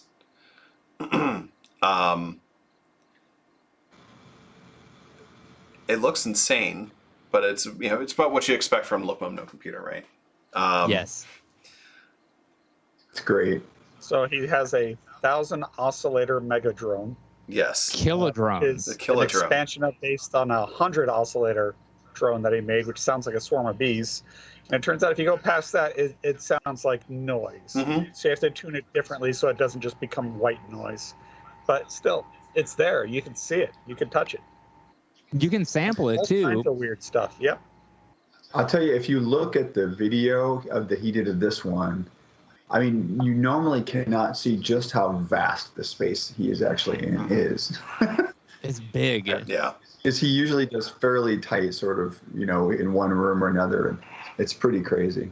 Well, I remember he would was literally was kind of, from what I understand, I'm not sure if he's still doing this or not, but he's basically not so much squatting, but he's living in these warehouses that people just want someone to be there to make sure no one's breaking in and fucking shit up. Yeah. And that's That's what he cool. does. And so they basically pay him a little bit, and mostly in rent, for him to live in these places. And so he has all this space in there because we're not using it for anything. That is very cool. I didn't know that. He made one of my very favorite things that I have ever seen. Was it the flame-throwing synthesizer or whatever that was? Yeah, the flamethrower organ Yes. is one of my absolute very favorite things ever that has happened in music. It's gonna have to be in the next Mad Max movie. Absolutely. It's so good. And then he started adding flames to other things just because he figured out how to do it. Yeah. It was, I don't know. Dangerous I and enjoy fun. him very much. I think, Well, now we know where Electron got their idea. yeah, right? Yeah. I don't know. I think my favorite thing he ever did was the cover he did of TLC Scrubs. That which was is a really actually well done cover.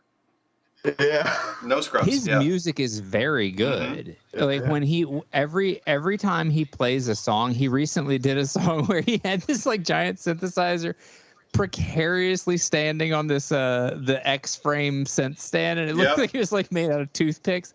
But whenever he does a performance, it's very good. I mean, he isn't just a mad scientist engineer. He's a very talented musician and songwriter too, which is cool.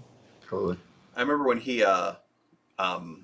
took like one of those like pre-recorded Bibles and he circuit bent the shit out of them. That was probably my favorite thing. yeah. And he said it was real, and it was really it was good. so difficult to do because like the way it was built, it almost like defeated the idea of you being able to do this. That he had to build another module on top of it to do it.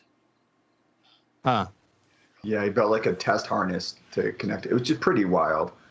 I mean, Yeah, the days of circuit bending toys is kind of gone because they no longer use like decent sized chips. It's now just like it's such a small chip that they put a dot of like this heat glue Yep. over it so that there's nothing you can Yeah, access. exactly. yeah. Well, the good news is there's always going to be thrift stores full of 70s, 80s, and 90s toys to modify. That's true. Hopefully. Not to mention TR11s, which are probably about of the same value. But Good point. So let's see here. Apparently, one of the guildies met Locomotive No Computer last month. Fantastic Rectangles. And Actitect, Actitect, another one of our Golden Shrimp brethren, says that I lived like that for lots of times too. They call it anti-croc or anti-squat, and he's in the Netherlands. So I'm probably destroying that because I am a bilingual illiterate. You got to live in some crazy buildings. That's awesome.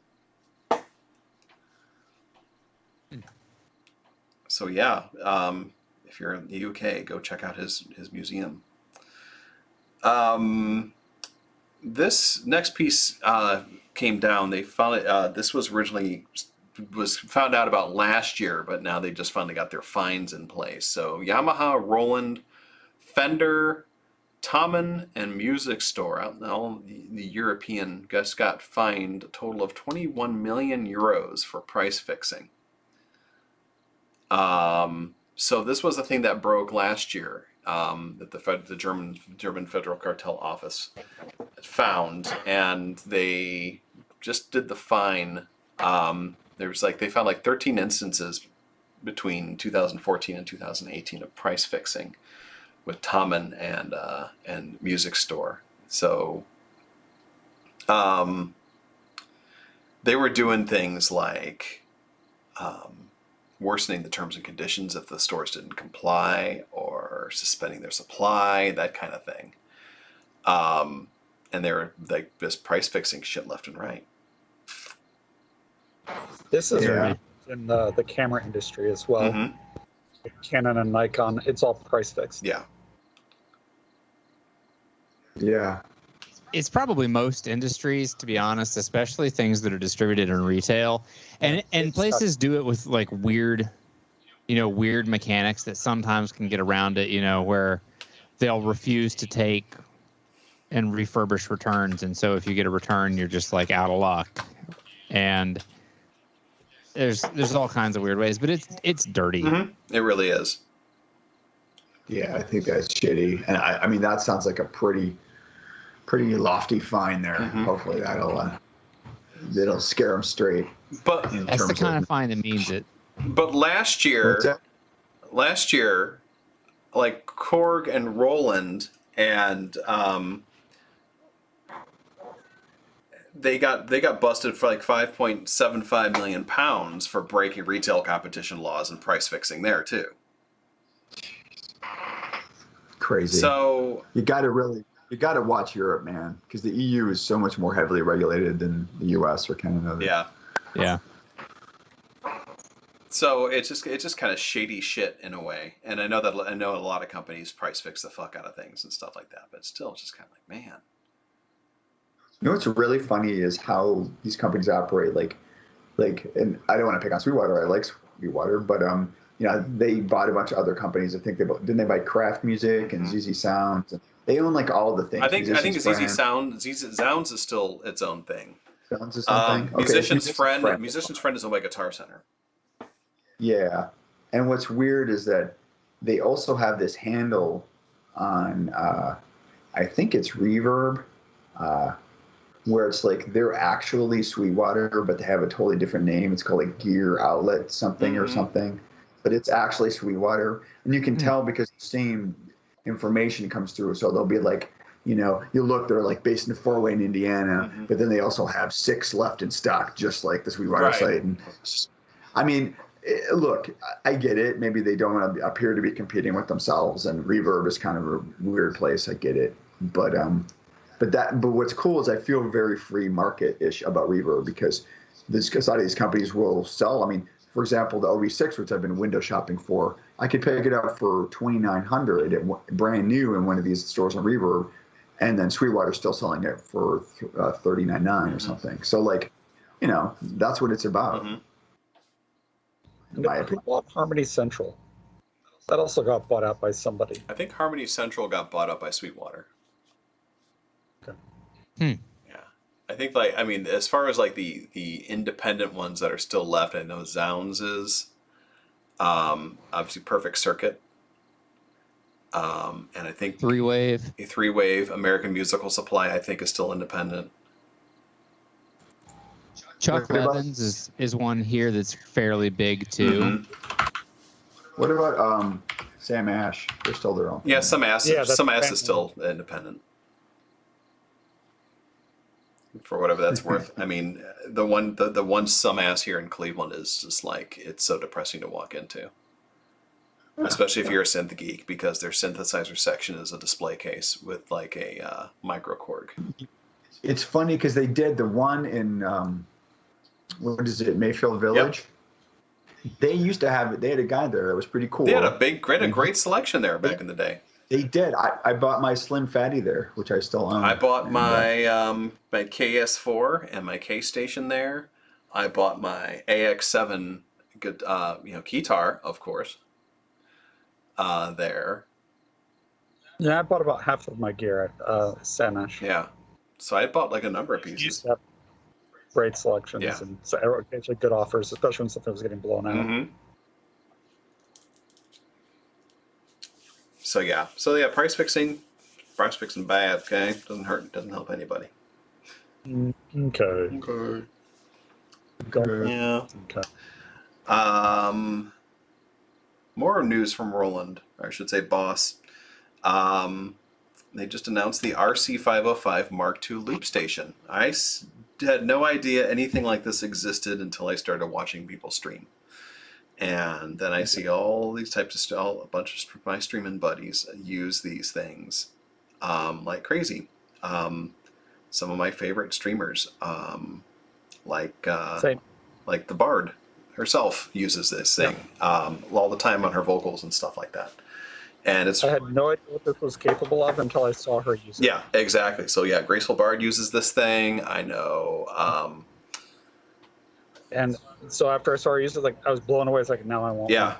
Yeah. I'm part of like, I kind of want them, but I'm like, what am I going to do with it? But they stopped making them, and it's kind of out of date, and it needed this update, and now it's got an update. Yeah. And now it's back. My only I'm still regret. not going to buy one because I can't use it. Yeah. But I'm going to covet it. It's cool. Yeah, the deal Because breaker for coveting me is my favorite sin. Yeah, there's no D-beam on it, so I don't think I'm gonna use this.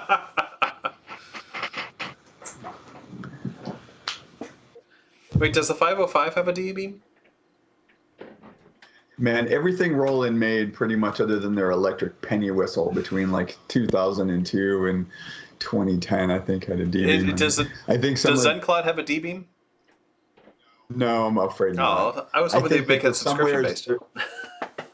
Somewhere in Japan, there's a warehouse full of D-beam components that somebody needs to find it. I send them to look Mamno computer, and he can make a giant D-beam Shiatsu massage controller or something. Totally. Honestly, it can't be that hard to build a D-beam. No, it's just infrared, right? Or I think so. I mean, you could do it. There's a few ways you could do it, but yeah, you could do it with an optical circuit, or you could do it with infrared. Mm-hmm. Yeah. Doesn't the SP404 have one, Jeff? Doesn't have a D-beam on it. Doesn't? Okay, maybe I'm tripping. You mean it doesn't yet? Yeah, I know. Well, they haven't made an SP404 since the SX, as far as I'm concerned. There's the green atrocity that they put out, but they just must have written the wrong thing on it. So yeah, for the 505 or all the updates they've done have really been for people just playing guitar. They've been really foot based, and so for people that are doing a lot of vocals, like the Graceful Bard, and for beatboxers, there really hasn't been an update. And when they use the guitar ones, it's not ideal for them. Like the interface isn't quite laid out as powerfully. It's got a limitations, but the sampling engine is better. So this addresses all that, and it gives them the perfect thing that they need with the updated tech that's come out in their more recent iterations of loop stations, but for people that are using voices. So I'm sure for people like them, it's a very welcome addition. Oh, yeah. Yeah, I've been really impressed by a lot of the stuff that people have done with that thing. And if you haven't ever seen Mark Rebele use, it's crazy what he can do with the thing too. There's him and a few others. He's also I think impressive from the freestyling side of things. Well, and that's also the problem with the 505. Like, the reason why I'm not going to buy one is because I don't have the talent, whereas the Graceful Bard has the talent. So she can really exploit the hell out of that thing and do beautiful things and make it all look easy. But it's not easy. It's really hard. But she has great timing and a perfect ear. So she does beautifully with it. And it's really impressive what she does. And if I go buy that thing, I'm not going to be able to do what she does because I don't have her talent. Right. But you could have a real career as a rapper. I could rap, but I can't do what she does. Yeah, she's like harmonizing with herself and doing all kinds of like cool layering and stuff like that. She's amazing. Yeah. So, and I know about her thanks to Andrew rating her after Tangents one day. Yep. So if she's on, which I have to check here, then we'll probably raid to her. She is on. So we'll probably raid to her when we're done in a few minutes. So stick around. Oh, she's got a good turnout. Yeah, she's got like 74. She's at 72. Yeah. All right. Good job, Bard. So yeah, we'll bounce over to her once the show's over. So yeah, that thing is pretty. It's a pretty cool device. And I love seeing. I think the 505 is one of those things that I really dig about things is that, like, Roland put this thing out for basically guitar players and stuff like that, and they probably never realized that people were going to do what they ended up doing with this thing. And seeing that they came out with a Mark II that is aimed more toward like vocal use and stuff like that. It's got the two XLR inputs on there, gives you like the 48-volt fan power and everything along those lines, as well as the other audio inputs that are still in there and stereo audio inputs and stuff like that. I think that's really kind of cool. It's like they realize that there's a market for it based upon what is actually happening with this thing. And I think that's really slick. So good job, boss. Yeah.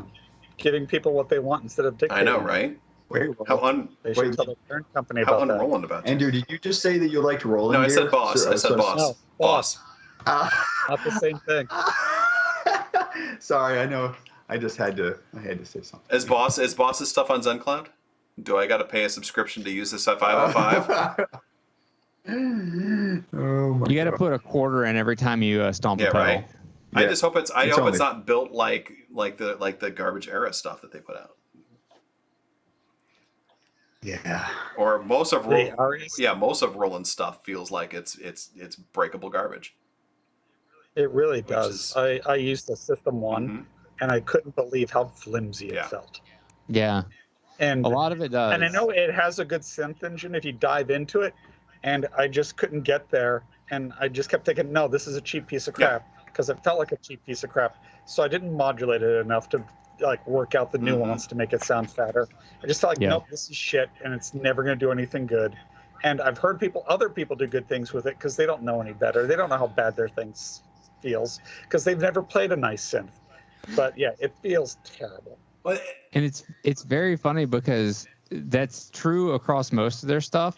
And then you get to like the SP404, which is very funny because it uses RCA Right. plugs like it came out of 83. It feels like you could drive a truck over it. Exactly. And so it's interesting. You bring up a good point, and that is that there's a tactility just beyond just like the fact that it has knobs and switches and dials and stuff like that make us nerds happy.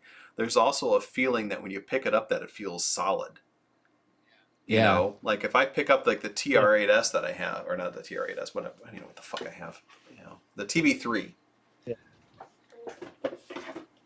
This thing feels cheap. Yep. This looks cheap. This feels cheap. This feels like, I'm glad I got it for $99 because it's worth about I have a friend, by the way, who $95. loves that thing. And I know a lot of people do love this thing, but I can't get into it because it just feels like I'm going to break it if I touch it too much. Yeah. Also, it sounds like a TB3. Well, there's that too. Then you pick But you did it to yourself. then you pick up something like, a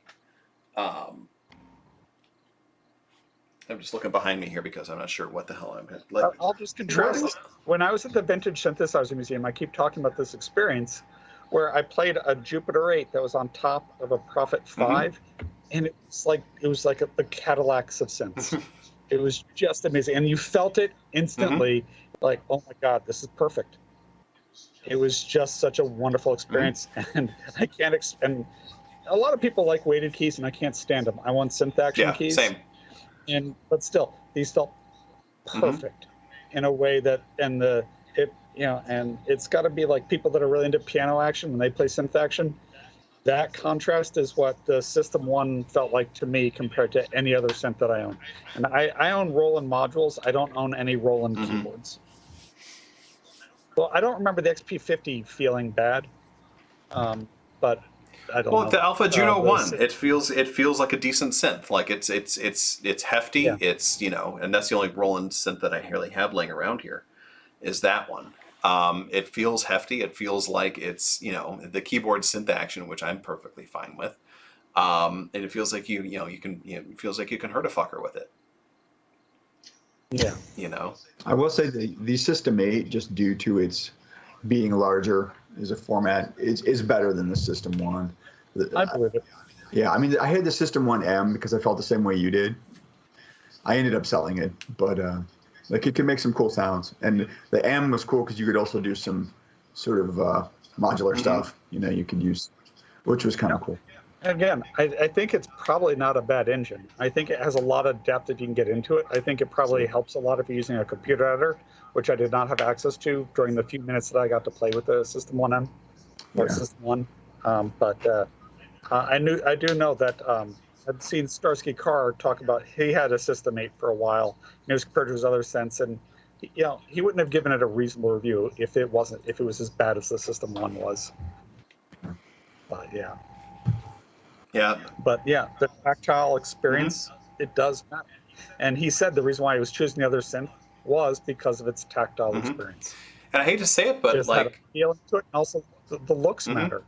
I hate to say it, but because you spend a lot of time. I feel that the new Korg digital synths kind of feel cheap too, like the Wave State and the Op 6 and whatever the new one is. Yeah. The mod wave, they Mod feel wave. cheap. I have the wave state, and it's a powerful synth, but I don't want to fuck with it because I feel like I'm gonna break it.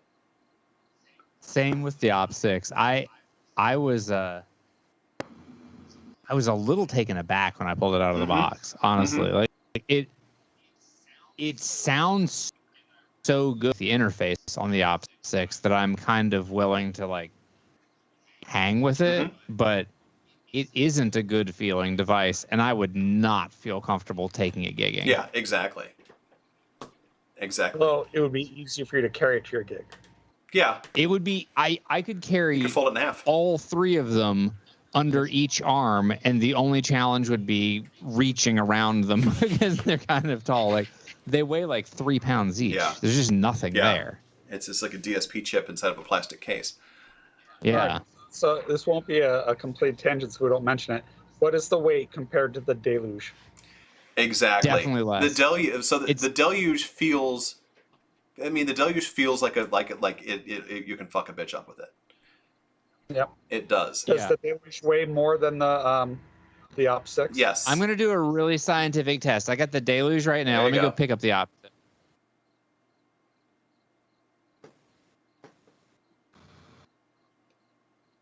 So, but the Deluge has a metal case. Yes, it right? does.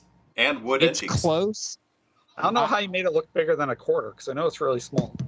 It's there's a head for scale. It's the Deluge with the deck saver on it is probably less than a pound lighter than the Op 6. Okay. It's And maybe the Op 6 is much larger. Yes. the Op 6 is It's about a deluge and a half wide. No, so it is as tall as the Deluge, and it is 3 of them wide this way. So you could do 1, 2, 3 like this. It's it's 3 times the size of it. And it's also much deeper, thicker. So, And price per pound. Price per pound, the Op 6 wins because it's much cheaper than the Deluge. Right. But features per pound. Features per pound. And hit points, Deluge. Yeah, you can. I mean, How many Camrys? That's about a 0.02 Camrys in size. For those that don't know, a while back on the Golden Shrimp Guild, we decided that because of the imperial method of measurement based upon some dude's foot is so arbitrary, we decided to find something even more arbitrary, and one was the Toyota Camry. And measuring things in Camrys. Gets 40 rods to the hog's head, and that's the way I like it. The only thing that bums me out about that, Andrew, is they missed the opportunity to use a Nissan Stanza. My Stanza. Nice Venture Brothers reference. All right, we got 2 more stories to cover for tonight, and then we will be done. So, Dinsync has launched an 808 replica in time for 808 Day, and these guys are insured. So they're not. This is like literally. Like, they're designed to be full-size replicas of the originals. They're not just clones. They're gonna function and sound the same. And it is an 808. The circuit boards and components can be used as replacement parts for the vintage 808s. So it's I used to have a Yocto back in the day, and this is like a step above a Yocto. Yes. I mean, this is nice. Yeah. And it's it's beautiful. It's a DIY kind of thing. It's a whopping 4,200 kroners, which is about $480 US. Which is crazy. That's crazy. Yeah, but also we realize you need some other parts and stuff in order to get everything to work right too. Yeah, all in all, it's about $1,200 for an 808, which is still pretty good for what's literally an 808. Yeah. I can't think of the name of the company now. I feel bad about it because I inquired about a 909 from them because they have that one too. you can get them built, and it is not Dinsync. There is a company that they work with, which I think is like a dude, and they'll build the replica for you and send it across, and it winds up being like $1,200 or $1,500 or something, which is, when you consider that the price of an actual 808 right now is $1,500 or $5,500 for the for the vintage ones versus $1,500 for exactly the same thing. I mean, $1,500 feels like a lot of money for an 808, given what it does and everything, but that's a lot less crazy, especially given how boutiquey it is. Yeah. The real question is, will Egyptian Lover sign the back of it? Because if so, then I'm in. I want one. Maybe. I'm going to say yes. Exercise says Nava 909 and AV. I'm not familiar with that one. I'm going to look it up. Yeah, Nava was like it was the Yocto of the 909 world, Okay. I think. So the Dinsync has a 909, a 606, and an 808. I think that's the stuff that he's done. Okay. Nice. Crazy. Very cool. So yeah, that's neat. If you are looking for an 808 that is a perfect replica of an 808, then that's your bag. And if you don't mind soldering some shit together and finding a case for it and stuff like that. Finally tonight, Yuhi has updated their plugins. All of them across the board. They now are native Apple Silicon M1 supported. But they also went through and they optimized the code on the Intel chips as well. So the PC, Linux, and Intel Mac based ones are also going to be a lot faster and snappier and stuff like that as well, which that's kind of nice of them. And then they updated the UI on their two free, the Triple Cheese and the Zebra CM plugins as well. Justin, you have some UHIs, don't you? Yes, I do. I use Diva, and I also use recently the. I have a bunch of their stuff actually. Yeah, I have three. I have I like Hive. Hive's real good. I think I still have the Zebra, and yeah, it's good stuff. And Christoph, you have some? So I have the UHE Repro, which is the Pro 1 Prophet 5. Oh, yeah, that too. Brilliant. It's fantastic. I adore it. It is a CPU killer, though, because it's using a real circuit emulation. And this is like what Justin was talking about before with the difference between ACB and the other Roland engine. When you do this circuit modeling, it's very CPU intensive, but you get a much more authentic sound. Yeah. So the Repro is great. I also have, and I recommend to everybody, if you don't have it and you want a free synth, the UHE Tyrell. That's not one of the ones that they just updated, but it's a CPU hog, but it sounds wonderful. Yeah, So, all their stuff is good. Their lightest weight one is Hive, and they came out with Hive 2, Yeah. which is kind of a Rompler, or it's like or it's kind of like a Rompler / like JV 1080, but Yeah. it's very powerful modulation, so it can do everything. Yeah. It's a wonderful synth. And then like Justin, I also have Diva, and Diva is a wonderful bread and butter synth for emulating most synths except for the sequential circuits. So that's why I have both the Repro and Diva, and that lets you mix the oscillators from one with the filters from another. It's wonderful. Like it's definitely one of those desert island synths. Yeah, I forgot. I do also have the Repro 5, and I mean, I've heard people say that they've sold their Prophet 5s because it sounds so bloody realistic. Absolutely, It's maniacal, man. Plus, it lets you get under the hood and really fine-tune lots of things about it. Yeah. These were fantastic values. They're definitely amongst my favorite soft synths. So my soft synth collection is I've complete. I have the B collection, and I have these synths from UHE, and that is plenty. I mean, I have some pre-synths like Vital and stuff, but yeah, Diva is a wonderful synth. Repro's wonderful, and this is definitely a tier 1 soft synth company. So I completely recommend them. And this kind of engineering of getting ahead of the curve, because they could have let this run on the compatibility layer for the M1s for a while, and they did. They tackled the issue now. Good job. And they also streamlined it for the Intels, which is also lovely too.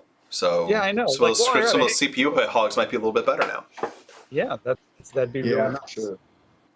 Yeah, I mean the amount of detail they go to, like that view, like you were talking about the tweak view, you can see the circuit board and actually tinker with that. I mean, okay, yeah, a little bit of it is eye candy because you're like, hey, cool, I'm tinkering with the circuit board, but it's a really cool, visceral experience. I like it. Also, it adds things that you desperately want. Like, for example, you can't, like on a regular Pro 1, you can't invert your envelopes, but on the Repro, you can. That's super handy.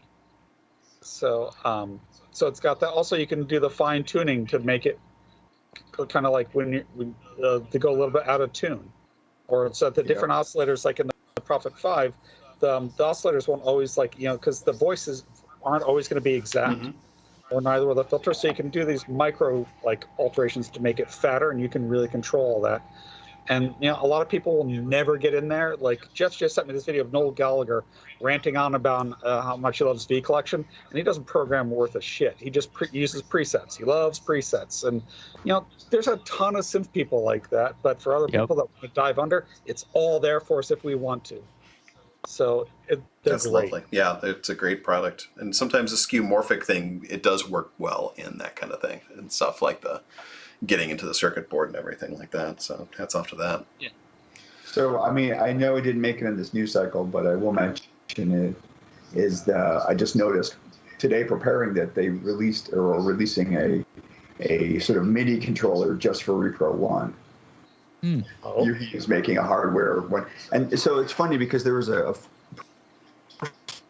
they did. I can't remember what their name was now. Alextronics. Anyway, they made a MIDI hardware controller. It was like a GoFundMe type deal for Arturia's Prophet 5 emulation, like 10 years ago, and I still own mine. It was just like a little thing, but it was perfectly. It mapped out a Prophet 5, which obviously I have an obsession with. But I think that this is like the same deal, but it's bigger and it's cooler. And I only hope they would make one for the actual Repro 5. It would be significantly bigger, but very cool. Yeah. I made a one-off controller for Diva, and I would love to have that, but they only made one, and it was very, very expensive, obviously. But man, that would be a dream to have. Nice. There's a guy in Germany who makes those. I don't know if it's the same person, but he makes all of these full-scale exact MIDI controller replicas. He's been doing it for a minute. It's crazy cool. But beyond the reach of its unobtainium for a mere mortal. Really, it'd be cheaper to buy a real Prophet 5 reissue. Right. Yeah, they're like 3,600. Yeah, 35. That's for the 5 voice. I think the 10 voice is more expensive. Yeah, it's like 42 or 43 or 44, something like that. Yeah, it's just so much money for a limited synth. And unlike the Super 6, it actually exists. Yeah, they do exist. Just like those M&M people. Yes. That's Billy West. Yes, it is. Yep. Wait, Billie Eilish? Who? Billie Eilish. Yeah. Billie Eilish takeover. John Haynes he just hit his 20-month anniversary of subscribing to this channel. What a fucking waste of money. Standing ovation for him. If you'd like to waste your money, subscribe to X Studios Cleveland. Help me continue putting forth such quality programming that you got to see this week, like Tangents or me painting myself silver and doing the robot for 2 hours while Electro plays in the background. Which was great. We really enjoyed that, Andrew. Thank you for that. That was really was fun. That was actually a super good set, man. It was good. I like the whole thing was good. Thanks. That MS-2000 makes a nice acid bass sound. It was freaking thick, man. I was impressed. Thick like my midriff. So yeah, like I said, if you like wasting your money, consider subscribing, leave a tip, throw me some bits, that kind of thing. Just the tip. Just the tip. Oh yeah, John Haynes was up out in the mountains this weekend with his girlfriend, so he didn't get to see the robot. But that's okay because he got to hang out with his girlfriend, so that's cool. So yeah, that's all we got for tonight. So tune in. Oh, thanks Toto Robin for the bits. Tune in in 2 weeks as we continue on the adventures and tangents. I'm still working on putting together a side-by-side comparison between the Synthstrom Deluge, the Dig Attack, and the Novation Circuit tracks. So I'm still working on putting that together, and I'm going to do a live stream of comparing and contrasting how each of them work and what works the best, what doesn't, and of course the Deluge wins. I tell you, Andrew, I am a little disappointed that you're not comparing the Deluge to the Deluge and to the Deluge, because I think that would be good. Well, I'd use a fair comparison. I think so. Well, I mean, I'll have to have information tray back over, and we can do a Deluge comparison. Actually, if you watch the July Synthfest information tray and myself, we're doing a dueling Deluge show. That's while great. dressed in Hawaiian gear. I'm surprised your new Akai isn't in there. Oh yeah, the NPC the one. NPC one. Well, yeah, I might do a second time. My thought is either I'm going to do like a side by side, or I'm just going to do I'm going to have like a Deluge versus series and just like bring one thing in at a time. Bring in the Octatrack for that one, because I think that's a better compared to the NPC. I don't know. There's a lot of things that the NPC does that the Deluge also does, like sampling and stuff like that. And as far as I can. No, I mean it's a third contestant. If you were going to. Oh yeah. It's just kind of like the will it blend kind of thing. It'll be just kind of stand against the Deluge. And even if it is better, I'll still say the Deluge wins because This is your version of bum fights. Yeah, exactly, but with Deluge. Oh my gosh. Wow, that's a throwback and a half. Right. Oh my gosh, I forgot about. Wow, I got to go and watch some old Jackass episodes. There you go. I'll tell you what. I tell you, if you can get those folks to give me a one-way ticket to New Zealand, I'm so in. Yeah, you gonna try to get citizenship like all the rich people are trying to do now. Just in case society collapses, I got my New Zealand citizenship. Wait, what do you mean? Just in case society collapses? Sorry. For when society collapses, when you want to be there with with the 78 sheep per person. Yeah, well, you want to be there in Hobbiton. Yeah, I do. With building deluges with Ian Jorgensen and crew. Yeah. Yeah. Yeah, I do. I do want to be there. If the Kiwis will have me, I will go. There you go. So, Justin, tune in next time when Justin, also known as Billie Eilish, will be broadcasting will be going to New Zealand. From the Shire. From the Shire to Mordor. With his go to Rohan one week and with your gardener. Yeah, what a bummer. Totally. That's okay. You just had to believe there's still good in the world. And that's worth fighting for. Wow. Dude, that was so good. That was almost like a Spock in Star Trek 2 type of shit. Oh, yeah, the good of the few. Yeah. All right, let's get everyone out of here so we can go to bed, or at least I can. We are going to be raiding over to our good pal, the Graceful Bard. Yay. Good night, friends. Gosh, you guys think I could type fast or something? I can't really. All right, now we are preparing to raid. So thanks for watching. We'll see you guys in a few weeks, unless I decide to stream sooner than that. Until then, love you. Bye.